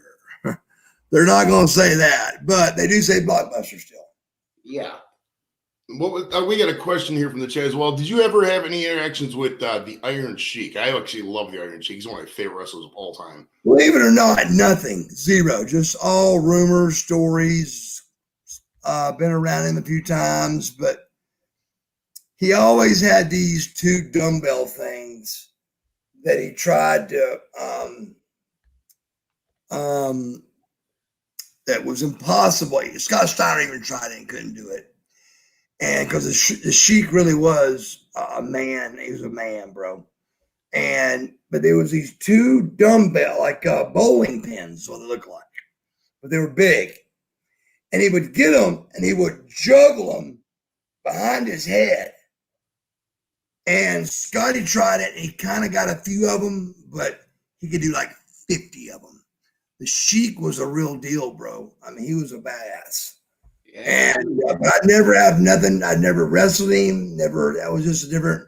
He was right before my time, you know. I gotcha. We also got another same question about have you ever had any interactions with Shane McMahon? Yeah, the only thing with Shane I had was before my match. Keep in mind, there's only two witnesses to this story, and you know who's going to win that one? Him.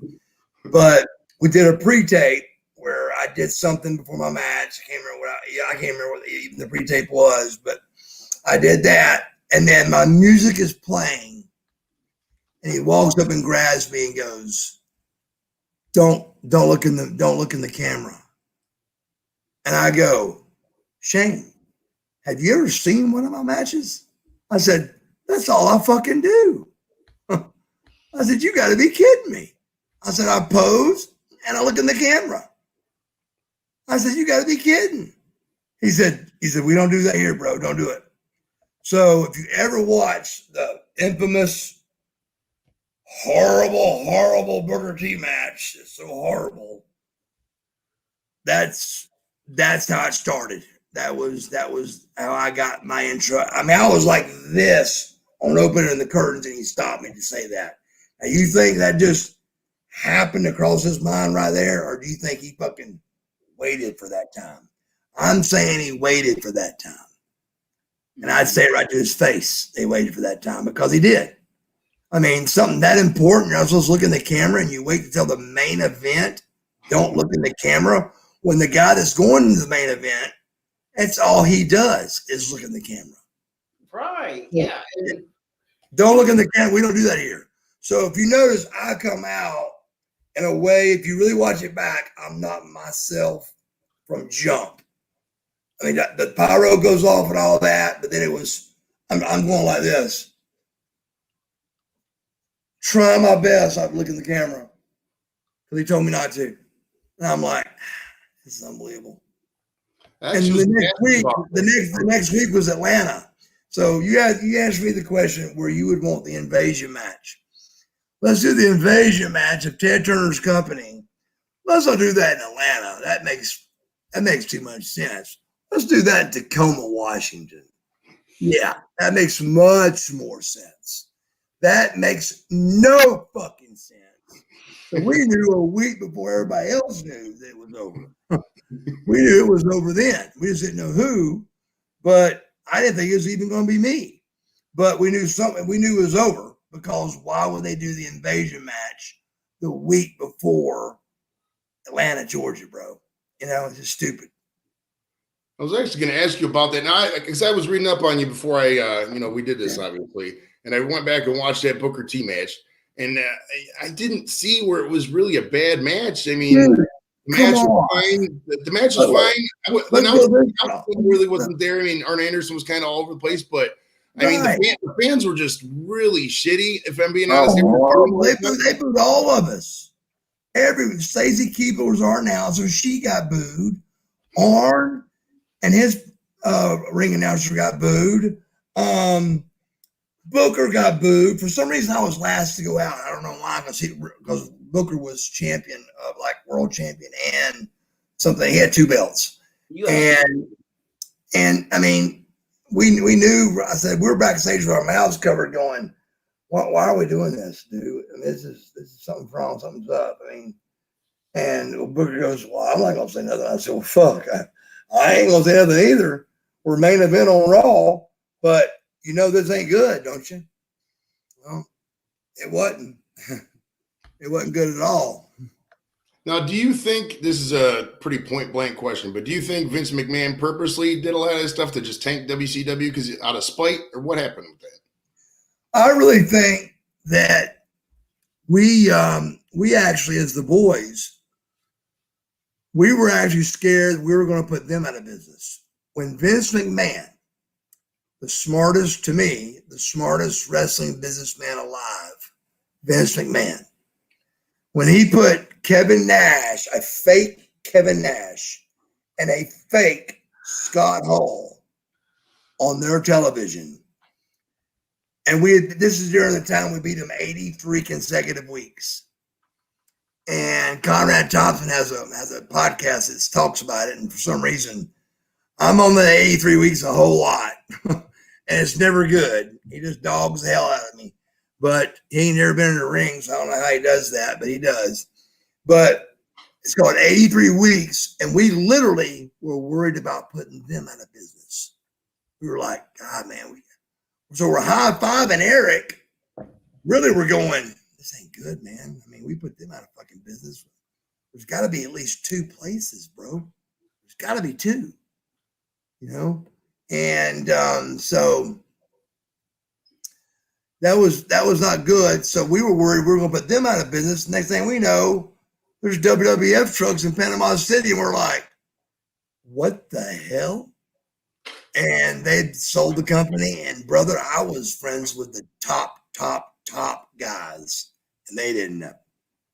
So this is something they did very good, very quietly, and it was done, said, signed, sealed, and done. Yeah, I remember like during that time period that sell was like real quick because the rumors has always been Bischoff was gonna buy WCW. That's what we all thought. We all, everybody in my group, and that my group was Luger, Sting, Goldberg, Nash, all the top guys was my clique. And I was not there by their status by no means, but I was still in their clique friendship. And but that that was what was on the board was definitely it was him and the guy from Wonder Years, right?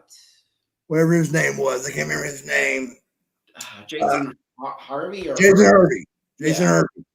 And that was and they got a production company called I think Malibu Brave Productions or something. But that was the knowledge we had that Eric Bischoff was going to buy us. And the next thing we know, there's WWF trucks in our building, and we're like, there's nothing that can be good about this. Not one thing. Nothing can be good out of this. So you saw about 10, all the late guys, so all the millionaires show up about the same time, and we saw the truck, and all 10 of us went 10 different directions because we all had different friends in different places. So everybody went to where their source was to find out what the hell was going on, you know? And during that time, I remember seeing like people taking pictures of Ric Flair with the belt and crying. And it wasn't too long, like 5 or 10 minutes. And they go, Shane McMahon's got a meeting in this room here. Da, da, da, da. So we had a meeting in that room in about 5 minutes. And Shane just simply said, we own the company. We're going to keep some wrestlers. We're going to fire some wrestlers. We're going to keep some refs. We're going to fire some refs. He said, so just want to make it clear that we own the company and good luck. And about half the people clapped, half didn't. And that was it. That answers kind of one of the questions from the chat here. So WCW or WWF, what was your favorite? Oh, WCW. We had them, bro. They were, like I said, they were against the ropes to the point where we were going to put them under. I mean, 83 weeks, that's a year and a half, brother. Yeah. And I don't mean 83 weeks. I mean 83 consecutive weeks. Yeah. 83 weeks in a row, we beat them. And, I mean, Vince was flipped. I mean, he'd never lost to anybody. So it was over, bro. It was game over. We had them. Yeah. But we didn't want to put them out of business. To be honest, that changed the business because, you know, that was like really the only time the WWE had not been PG. They had to do the Attitude Era to counter what WCW putting out.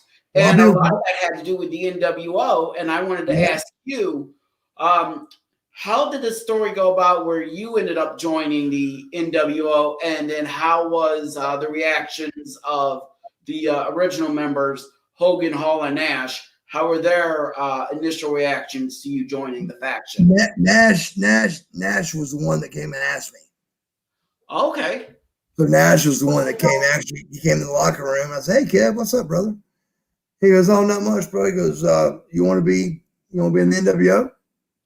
I said, "Are you fucking kidding?" Well, hell yeah. He said, "Well," he handed me 2 shirts, tank top and a t-shirt. I said, "All right, bro, thank you." And that was in Salisbury, Maryland. And that was the same night that Bischoff did the speech. Remember, you got 30 days. Yeah. 30 days to join. If you don't join, you'll be fired and all that. So that was the same night that me and Scotty Riggs walked out as the American Males, and I turned on Riggs, and I think I was the 6th or 7th guy to join. Outstanding. Now, out of the NWO guys, did you guys party a lot? Was that a real reputation? No partying. Are you fucking kidding me? We passed each other in the hallways on who was fucking who on the Nitro Girls, and we had an ice bucket and nobody had any ice in them. We'd be like, hey, can we? I'm getting some ice. Oh, yeah, me too. Where's the ice machine at? Oh God, it was great. It was a clutch. So out of all the NWO guys, we had a lot of fun, man. We had a lot of fun. Eric was who a could great. throw back the most beers out of all the NWO guys back then? Huh? Who could throw back the most beers out of all the NWO guys back then? Oh, I think. Gosh,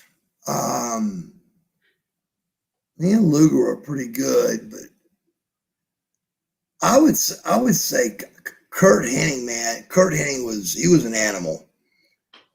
I mean, he was the best at doing that. He was so good at it. Matter of fact, he'd give you a few pain pills and stuff if you would gargle a shot of Jack with the pills.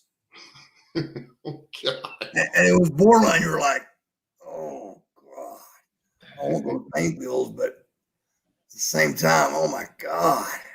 So you throw those pain pills, that shot of, and you got, oh my God, it was brutal. It was like, hey, thanks, Kurt. I'm getting thinking about pain pills and fucking. No, it was brutal, man. It was rough. It was barely worth it. It barely was worth it. Who was the most popular with the ladies out of the NWO crew? Was it you? Come on, baby. You know better than that question, don't you? Surely. It was Buff Daddy himself. And now, don't get me wrong. I mean, Scotty, you know, I was there. We was all, jacked up and looked good.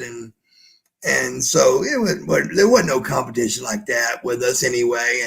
But, as far as flat out ladies, man, I mean, I think I was probably the lead dog, but it wasn't about that. It was more about, because you grab a girl's hand, the party's over, really. So whoever lasted the longest and was still there after the party was over with all my boys, that's who went home with Buff Daddy. All right. We got a question about Goldberg. What's your thoughts on working with Goldberg and just Goldberg in general? Me and Bill were great friends before he got into wrestling. Matter of fact, he asked us how to get into the business.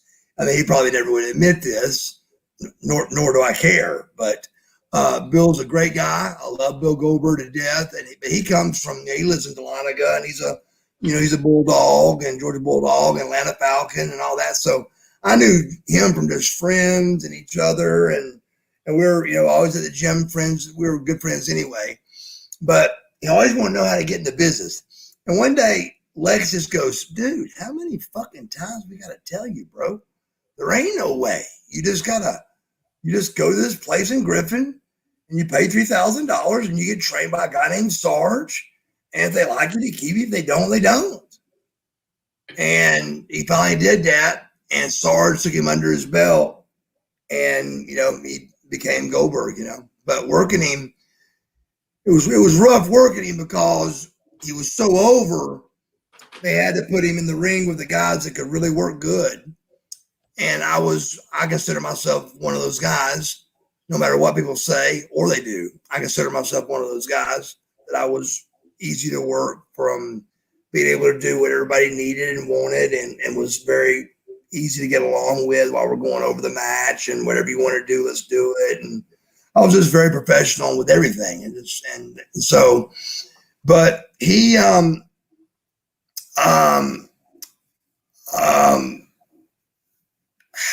are we talking about? Tell me again. Goldberg.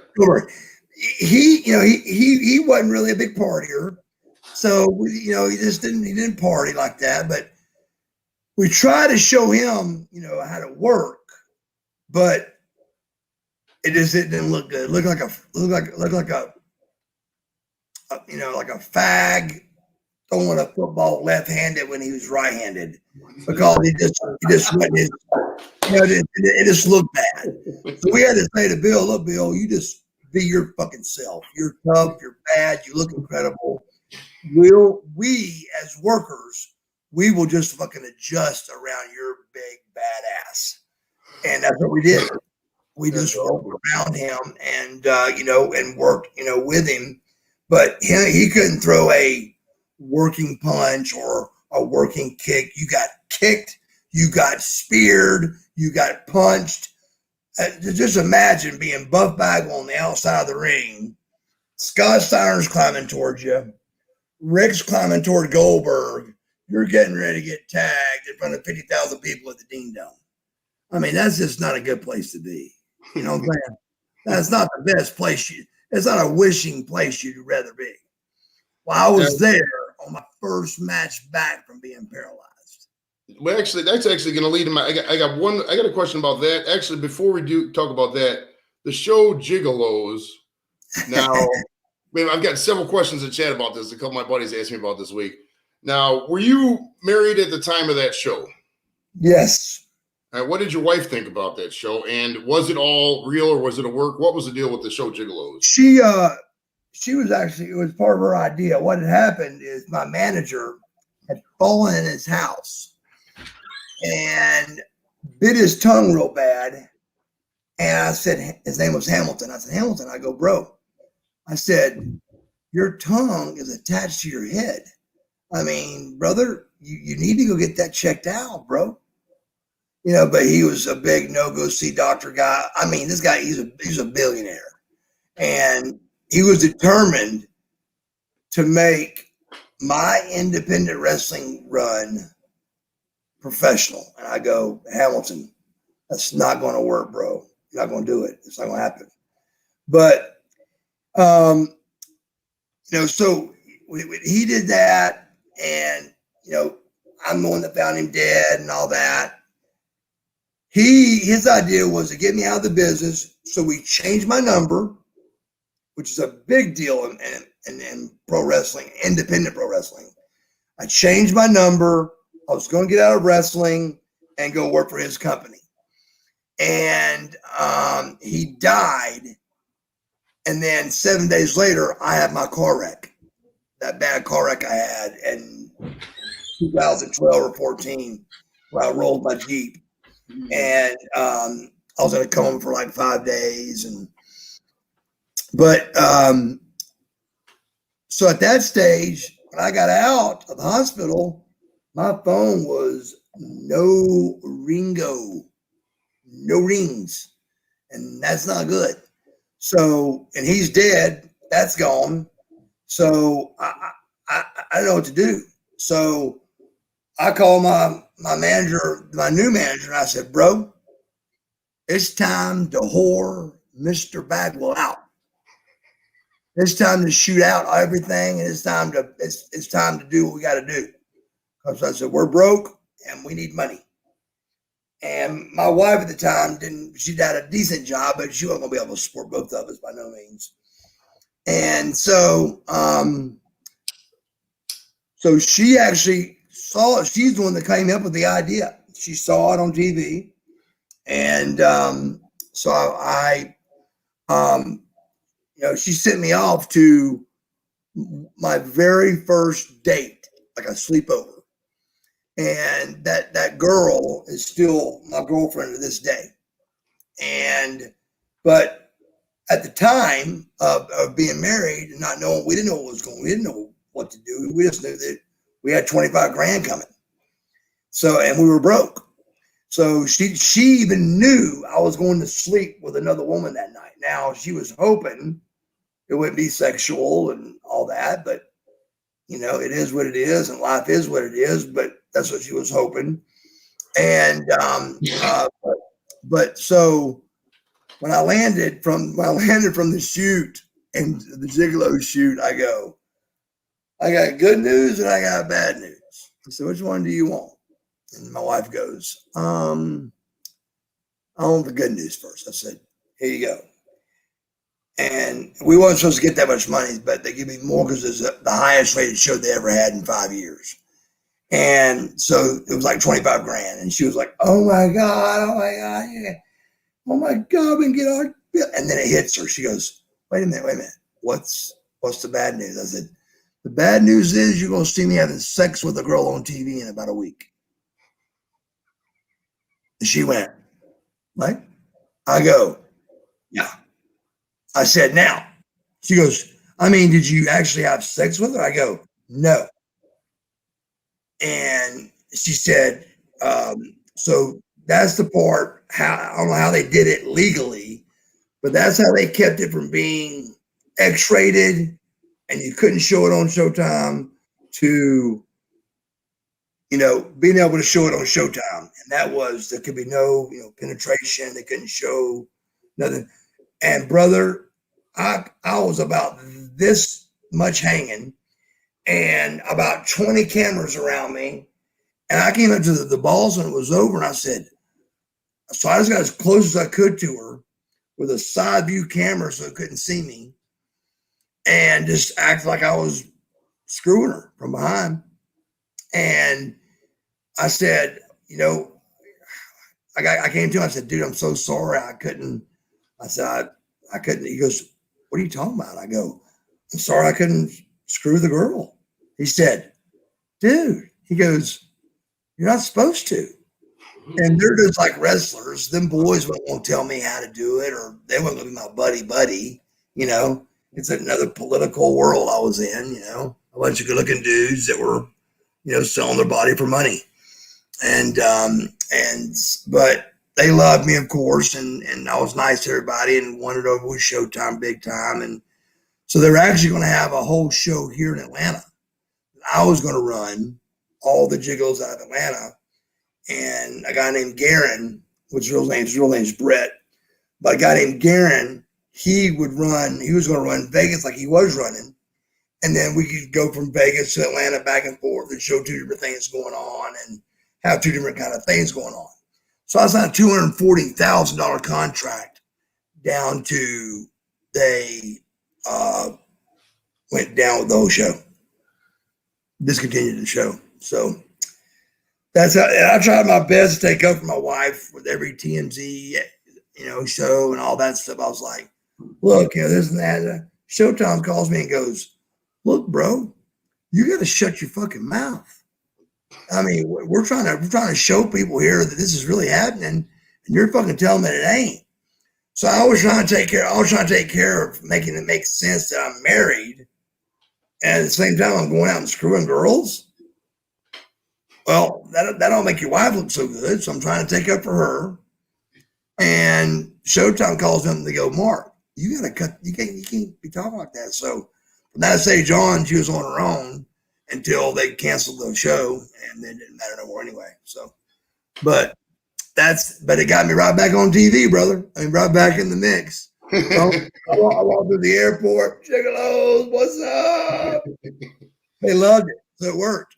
Now that leads me to my next question. You said you told me you were married 4 times. Is that correct? 3 times. One was with one. My last wife was twice.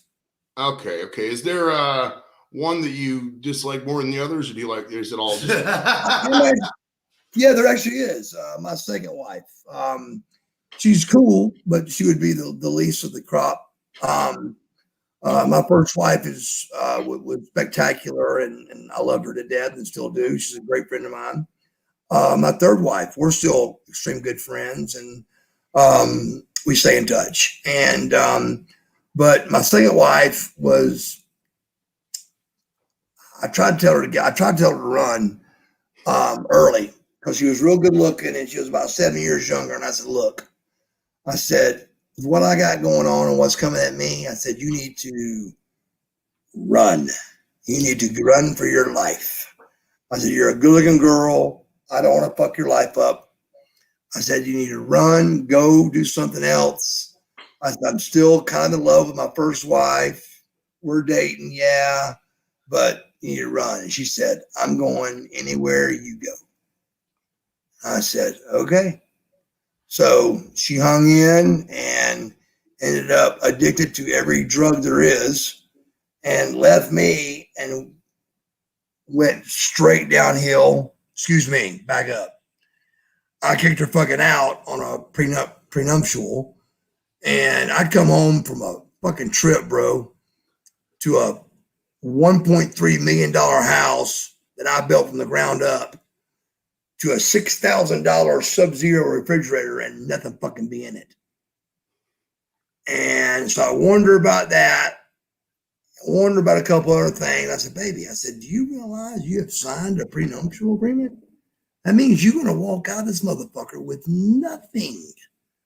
I said, I don't want to be divorced twice, to be honest with you. I said, so will you not just kick the fuck out?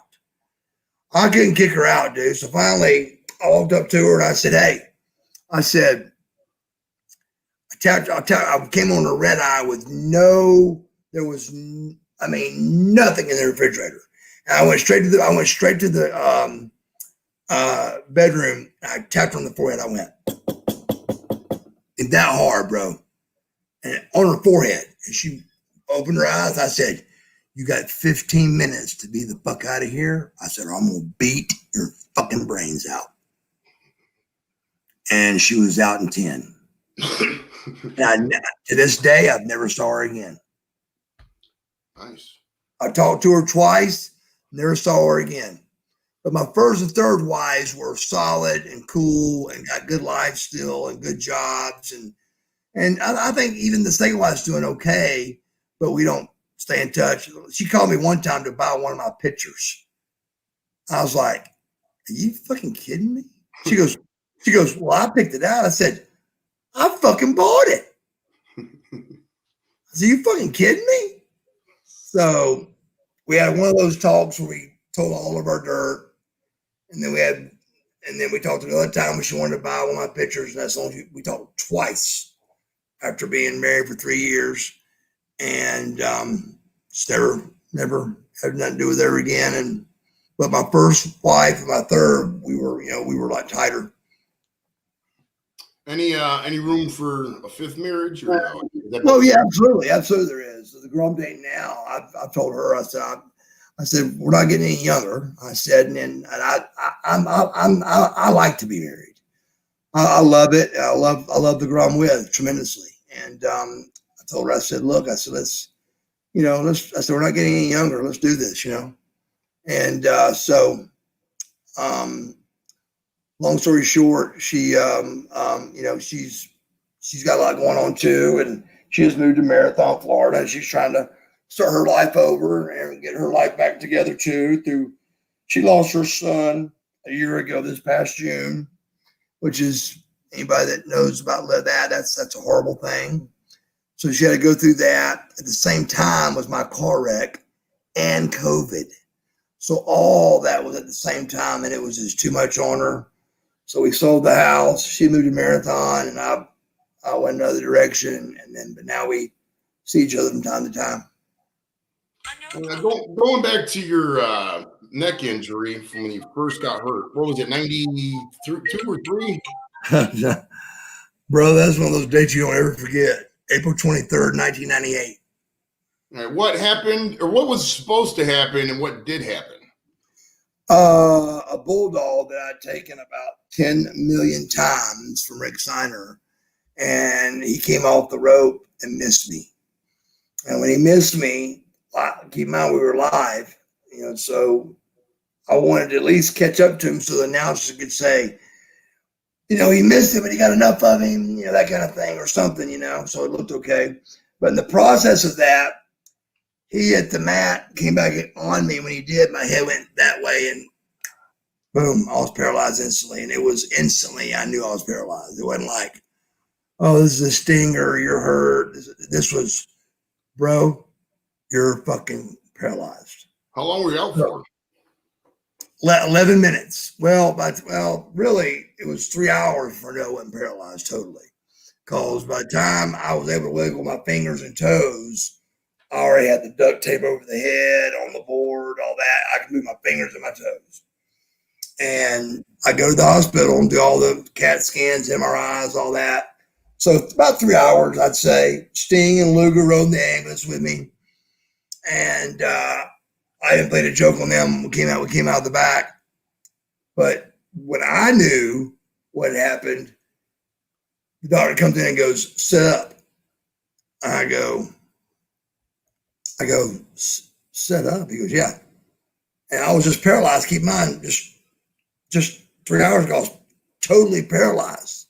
I mean, I was saying things like, I could be like this when Christopher Reeves was still alive. I said, I can be like Christopher Reeves and go to hospitals and tell my story and be inspired. I never cried once because it was that much reality. There was no maybe in there. I was paralyzed, so there wasn't a reason to cry. Norton, if you watch it back, Norton's crying, Luger's crying. I don't think Rick was, but just everybody. I mean, I'm in the ring with three of my best friends, and I'm laying there paralyzed, And the only thing that's bad was Scott Rick, kind of had a shoulder problem and didn't tell nobody. So when he came out, that's part of the reason why he missed me. He missed me with his missed me with his left hand, and his shoulder was torn, and he didn't tell nobody. They didn't want to, out of work, out of money, and out of somebody step in your spot, But he like I said, he missed me fully, and I tried to catch up to him, And when I did, he bounced back into me, and boom, I was paralyzed. But what medically ended up happening was I bruised my spinal cord. So when this snap happened, instead of my cervical disc cutting your spinal cord in half, it hit my cord hard enough that it swelled real bad. And the swelling makes you feel like you're 100% paralyzed. But when the swelling goes down, you're 100% not paralyzed. So by the time they got back there with all the tests and everything and check this out, check that out and all that, the doctor goes back and goes, set up. I go, what? And they're taking the tape off at the same time. And I go, are you kidding? He goes, no. So I just kind of slowly, keep in mind, you were just paralyzed 3 hours ago, totally paralyzed. And I was like, so I came up with my arms and I sat on the side table for a minute. Then I put one foot down on the table and the other foot on the floor and the other foot on the floor. And so, I mean, I felt totally, completely normal, I was like, what the hell? And so I had to put me in a wheelchair like this, wheel me out. And I got out in the lobby, I went. And they went, what the hell? And I said, dude, I'm okay. I just bruised my spinal cord. So they private jetted me home that night. And they made me stay in the hospital. Like they put me in jail, kind of, Eric did, which is a smart thing because I would have probably gone to the gym and I wasn't supposed to and all that stuff. And plus that, if I would have had another fall or somebody pushed me or anything like that until they fixed it, then it could have went ahead and severed it. So they wanted to put me in a safe place where I wouldn't mess up, and I would have. So they put me in the hospital. I stayed there for 3 days till the doctor was ready, and then they did surgery on me. Okay. Now at New Blood Rising in 2000, this is a question I had submitted to me. This is about your mom. It's a weird way to ask you about that, but it says, why was your mom not on a pole as advertised and instead on a forklift? I never understood that. I never quite got that. I mean, forklift even sounds better in wrestling, but I don't know why they called it Judy Bagwell on a pole match. I never got that. I never asked anybody. I don't keep in mind that was WCW's last pay-per-view. So it went like there was much time to ask anybody anything anyway. It was over. But that was in Vancouver, Canada. And that was me and Chris Canyon. Canyon was acting like Goldberg, like DDP, and I bet my mom at 60, I bet she took 50 diamond cutters from Chris Canyon. And because he had like a yellow wig on and was doing a thing for kind of to keep Dallas's name alive because Dallas was hurt. And so we had an angle with Dallas. I had an angle with Dallas. So we just switched it to Canyon, and Mom came up to a Judy Bagwell on the forklift match, but somehow it turned to Judy Bagwell on the pole match. I never asked and don't know why, but. Now, whose idea was that? Was that a Vince Russo idea? Rick Steiner. Rick Steiner came up with the first idea. I put her in Columbia. My first time back in Columbia is where I broke my neck. So Rick Steiner came up with an idea of, and I was a babyface. Well, I came back to Columbia almost a year later as a bad guy and NWO over bad guy. So they had me come out, cut an interview, and dogging Rick out and all that. And then Rick Steiner thought of this whole angle. And Scotty fucking hated it because he didn't like women in wrestling, period. This is when we had no women matches. There was no women in wrestling. There were a few valets, a few managers, a few announce people, but nobody wrestled. I mean, You just had the Nitro girls back then. Yes, the Nitro. That was it. And that was a bit. That was ballsy. So we were G-rated, you know. And so she was told. My mom was told. My mom ran a lumber company for 17 years, like I told you, but she ran it.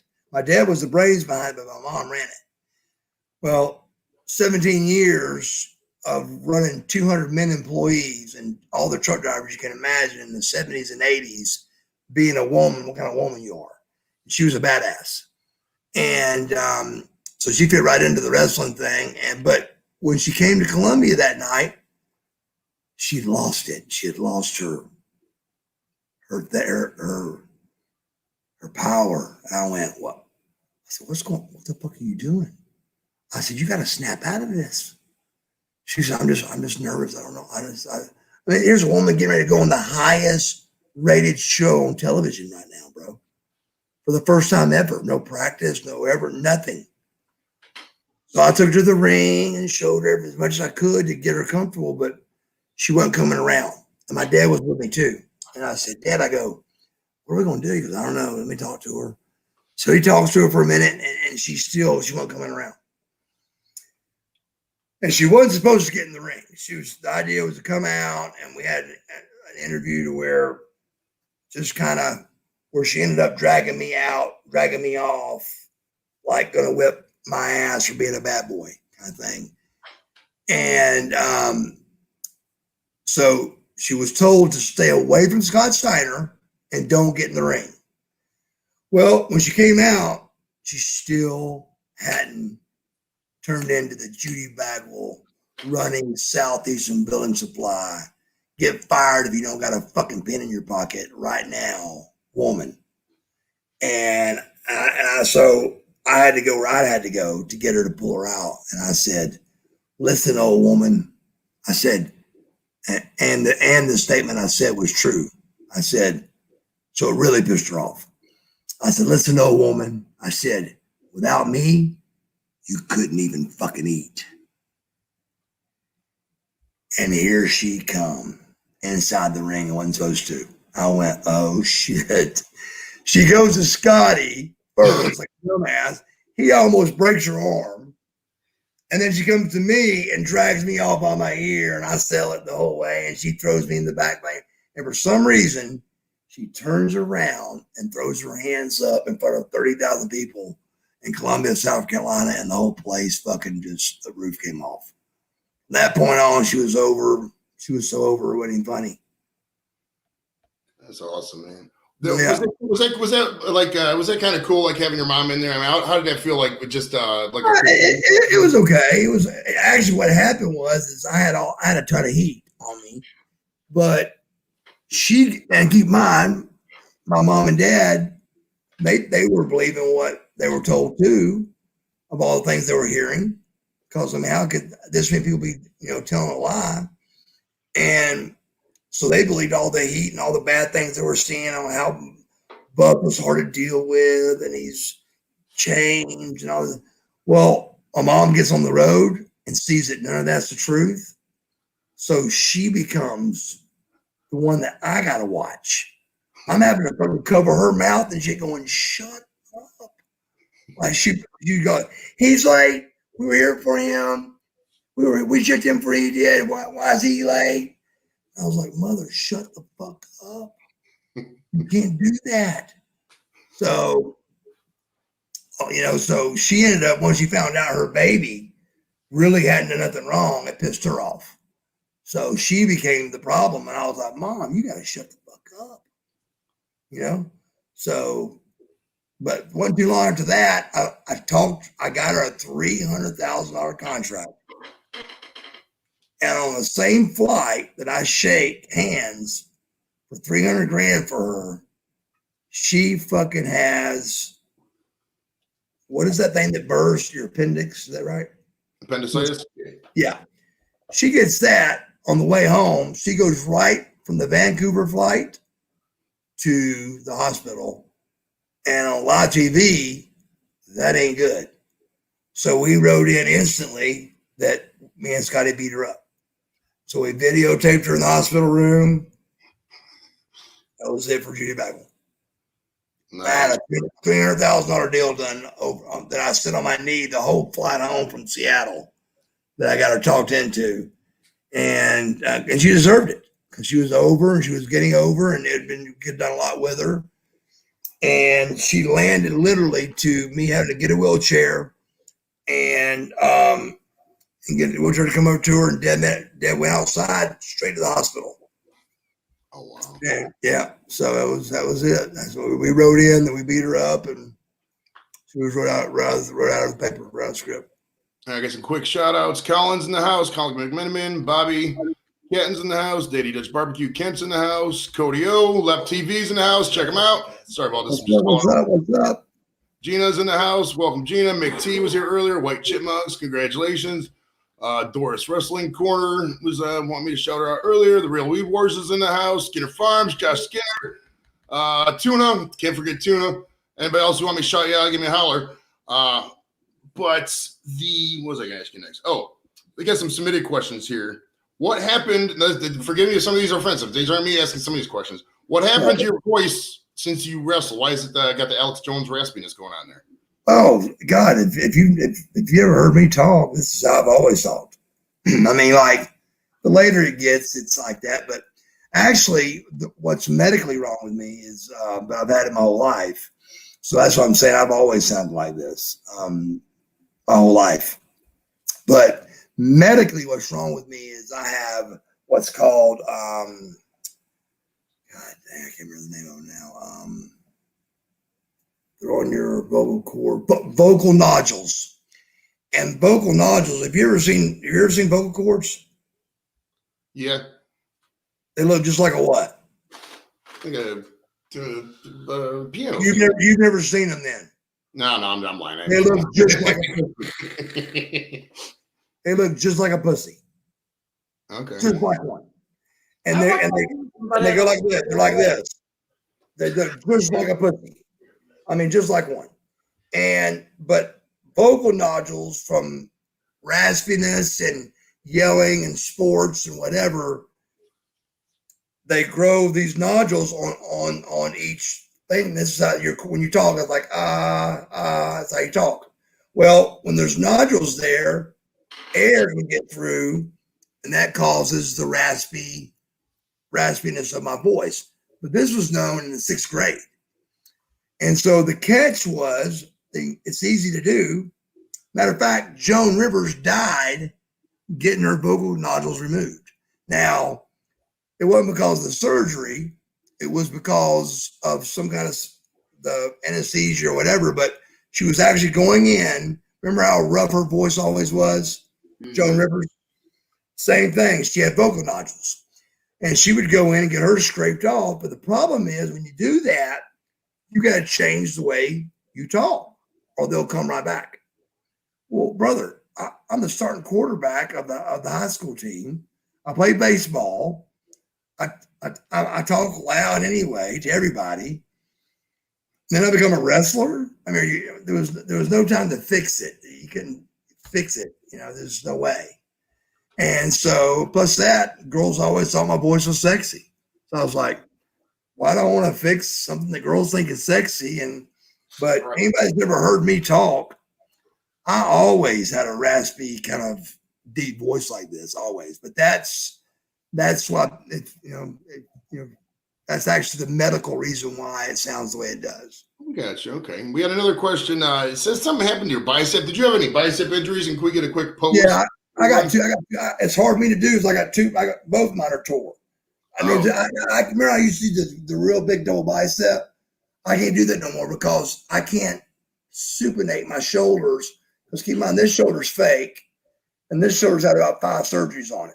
Okay. So you can see that's this one's tore right here. But you see this one good. See how it's tore right here? Okay. So the good news is they're both tore. So in the gym or in person, I'm at least symmetrical. So, and believe it or not, that's why Scott Steiner's arm looks so freaky. It wasn't because his left arm was gigantic. It was because he tore his fucking bicep. And when you tear your bicep, it shortens your muscle. Now you still got to have a big badass bicep to look like Scott Steiner, but it helps it to go, because you tore it. So my arms were not my big point anyway. My chest and back was my big spot as far as people couldn't touch me on back, and chest, not many, but still, I tore both of them over the years, man. They're just 51, brother. It's a lot of years, brother. A lot of miles, a lot of years. And what would you say is your greatest accomplishment in wrestling? I think what I told you earlier. I think, and I get no respect for it at all. I never get respect for the broken neck come back in 10 months, the way I looked, to come back looking like I looked in 10 months. That pisses me off, but I get no counter. I've never got no kind of nothing for that. And the biggest one that pisses me off is the 6 and 5, because I can prove that. That's on paper and easy to prove that. And even Alexa's got that fucked up. So, hold on. You may ask Alexa, have you ever heard this before? I haven't. No, I haven't asked. Go ahead. Listen for a minute. Listen. Alexa, who's Marcus Bagwell? According to Wikipedia, Marcus Alexander Bagwell is an American professional wrestler and actor, better known by his ring name, Buff Bagwell. He is best known for his appearances with World Championship Wrestling from 1991 to 2001, where he was a 5-time World Tag Team Champion. Missy Hyatt helped Bagwell break into the wrestling business. So there you go. You make Alexa, bro. Hey, when your face gets on a Capital One credit card and you get on Alexa, I call that you left a dent. I'm saying you left a dent somewhere. So how often, back in your peak, how many hours a day did you work out, and how many hours a day you work out now? About the same now, as I'm really back into it heavy again. But from this moment till the heyday, it's exactly the same. I train one body part a day, 5 days a week. The catch behind that's tough. 5 days a week is hard to get in there, especially when you wrestle. So the weeks we could get 5 in and do one body part a week, we would. And that would be chest, back. You do legs in the middle to separate your upper body a little bit. And you do shoulders and then arms day 5. And that gave you Saturday and Sunday to catch up on anything you may have missed on Monday, Friday. But no matter what, Monday you hit it off with chest again. And if you knew you had a busy week coming up, you do a chest try, back by, leg, shoulder, 4-day week. So really to look like I look, or a Luger, or guys like Scott Steiner, guys that got bodies, there's really only a couple of different workouts, and I just gave you 2 of them, and that's really about it. And anything else, you don't know what you're doing. People do something, they just know what they're doing, but a lot of times the guys overtrain. That's their problem. I mean, back in the old days, I was 16, 17, 18, it was chest, back, legs, shoulders, arms, day off, and you did it all again. So you got 2 body parts in a week. All the way to somebody convincing me to do it 1 day a week. And I look better because we just didn't know what we were doing back then, and that was what we were told. And so And that's also when it went from carbs to everybody trying to get lean, and it went from everybody trying to be big to being lean. And so I've gone through a lot with it, you know, as you do with everything, and I learned different stuff. But I love what I do. I love it so much that to me, it's not going to the gym. I mean, it's work. It's my job. But at the same time, there's times I've gone that I don't want to go. But when I go, I mean, it's balls to the wall, bro. You know, it's straight up. I mean, I train like a pro bodybuilder. Absolutely. Now, your most recent TMZ interview. What? How did they get hold of you for that? And did they tell you what to say, or was that just you being you and all that? I haven't even heard it. I haven't even seen it. Is it good? I liked it. It was. I mean, I watched a little bit of it. I'm not gonna lie, I watched the whole thing of it because I've not even seen it. I just they gave me a chance to give a rebuttal, and all I did was give a rebuttal of what they see. They made it sound like here, or all media made it sound like it was one day that I went on this drunken, crazy Tasmanian devil rampage in Atlanta, Georgia. And what they don't realize is, I lost a couple of friends over this, I think, because one of them was Dallas Page. And I said, Dallas, I said, he went on a guy named Hannibal. And he went on his show, and I said, Dallas, do you realize you just look fucking stupid in front of a lot of people? And he goes, what do you mean? I go, you just talked about something that's 10 months fucking old. He goes, no, I'm not. I said, you're telling me? I said, I'm the one they're talking about, bro. I'm telling you, they're talking. He goes, no, this just happened the other day. I said, well, first of all, how the fuck do you know? And he went, good question. I went, real good question. He goes, I don't know. I said, and that's why you should have kept your fucking mouth shut. I said, but no. You and me are supposed to be boys, and you go on Hannibal, wherever the fuck that is, and do a podcast dogging me out, saying you've talked to me before and tried to help me, and you don't even know what the fuck you're talking about. It's 10 months. I said, if I needed help, it was 10 months ago. I said, but the media, and even Lex, my best friend, I call him Lex because he tells me straight up everything. He said, Mark, he said, I don't blame you being mad at Dallas. He said, I don't blame you being mad at him. He said, but I ain't gonna lie to you. He said, they did paint it like it's all one day and you came through Atlanta on a fucking tornado and just killed everybody and everybody that was in it on a drunken rampage, deal, and killed everybody. And it's none of it's the truth. There's 12 charges that are out there. And a couple of them, it's the only time I've ever been a little bit excited about going to court. I mean, they got me for speeding on one. How do you get speeding when there's no fucking cop behind you? And then they got me on hit and run, but I pulled over. Are you, motherfucker? That's not the definition of hit and run. I checked. I pulled over. He pulled up behind me and it's flashing his lights. I pull over. And he goes, you hit me. I go, I didn't fucking hit you. And he said, I said, show me where I hit your car.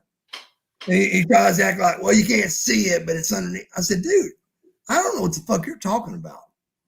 I said, but let me tell you what you have done. You've sent me to jail now because I've had a warrant for my arrest for 10 months. I said, so I was getting ready to give you $1,000 to drop it and go on our lives that let you do whatever you needed to do and let me go. Instead, you're sending me to jail for something you can't even see on your own car that's been done. That if you, on a 2005, and I'm being nice, I said that you're going to say something underneath it's my fault. I said, good luck in court with that. Good luck. So TMZ just gave me a chance to give a rebuttal and tell that part of it. That's all they did. But I didn't see neither one of them. I didn't see them dogging me if they did, or talking about the story if they did. And I didn't see my rebuttal. That's Yeah, either the one. headline I saw said, I'm paraphrasing here, something like Buff Bagwell goes crazy and takes his shirt off to prove not injuries or something. What you're telling me here, this. I'm I getting told. took my shirt. The guy asked me what kind of shape I was in, so I took my shirt off.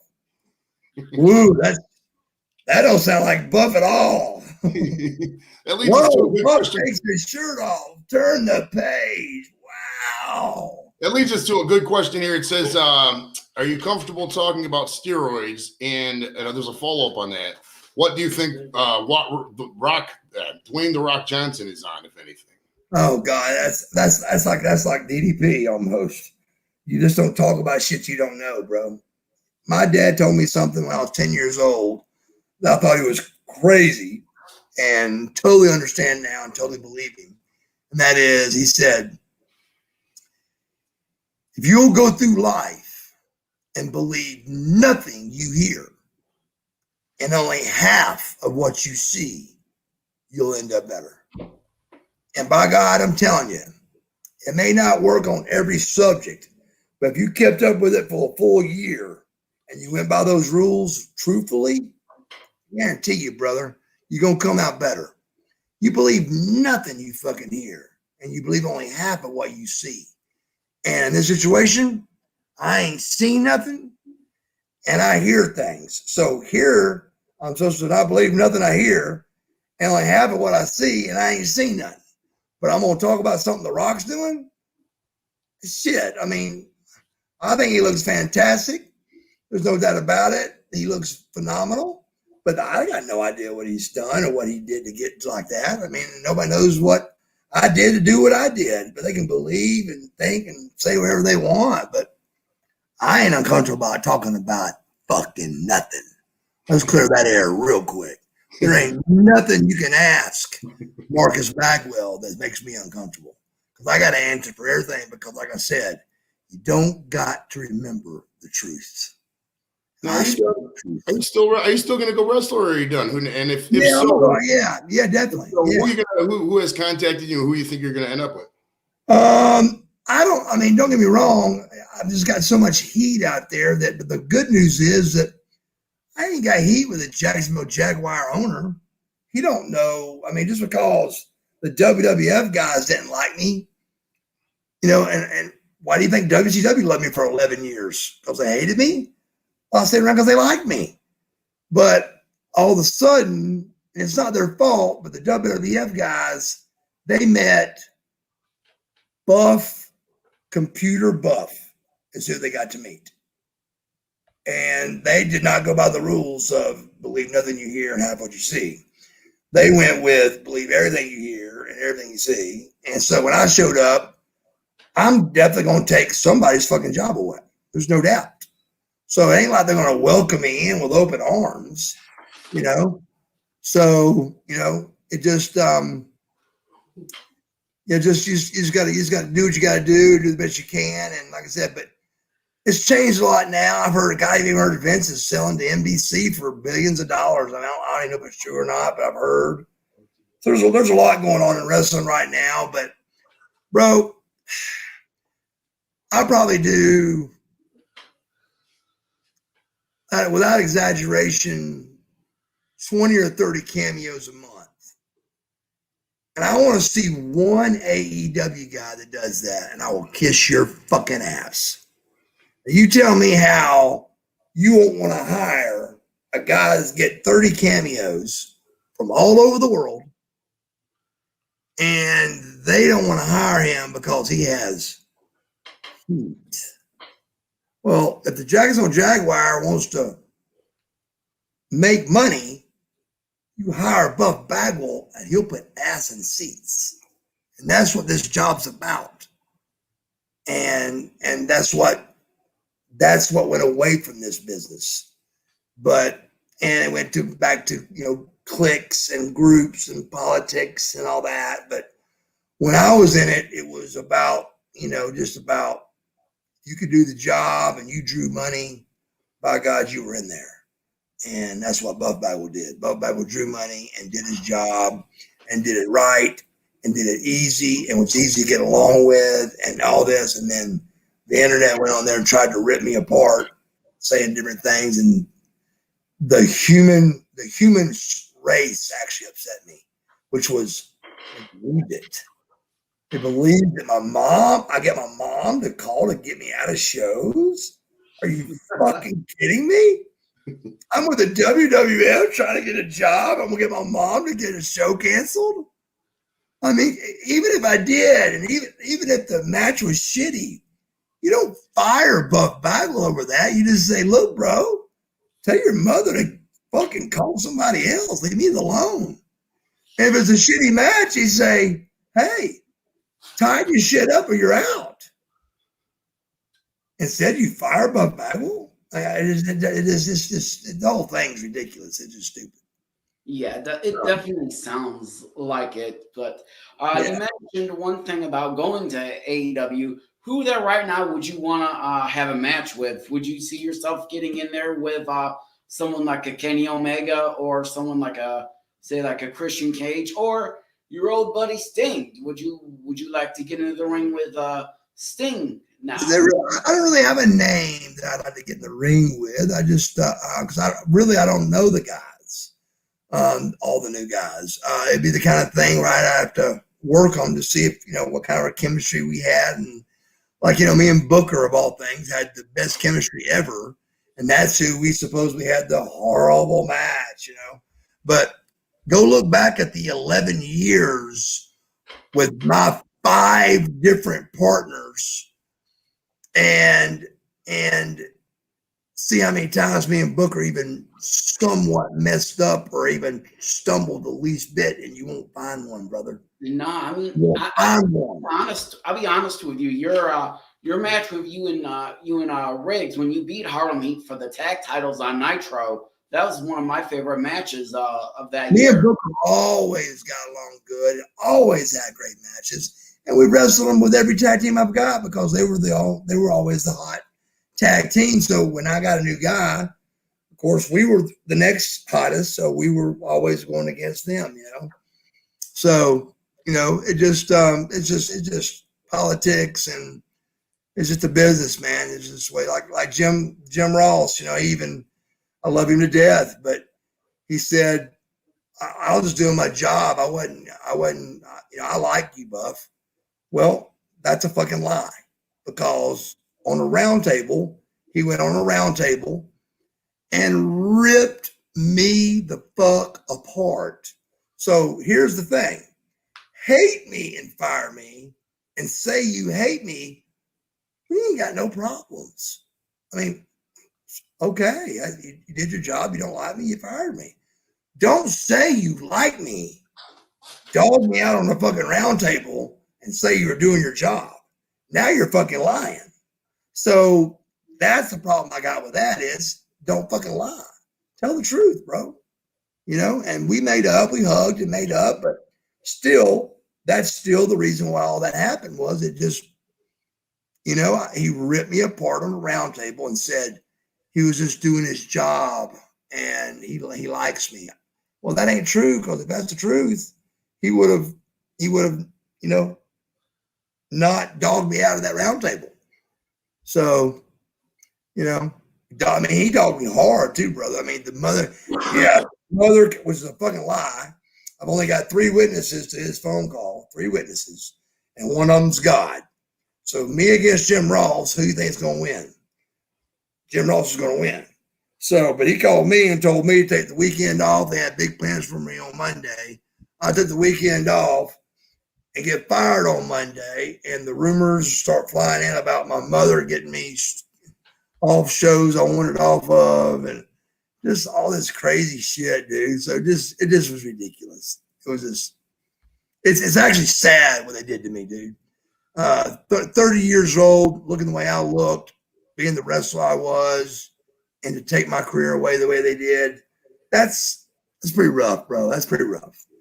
Now, who besides Lex, you talked about Lex being your best friend. Besides Lex, what wrestlers do you still keep in contact today? Steiner boys live real close to me, and I'm good friends with them still. And me and Sting talk, not a lot, but he's not a big phone person, but we talk once every 6 months or so. We'll talk.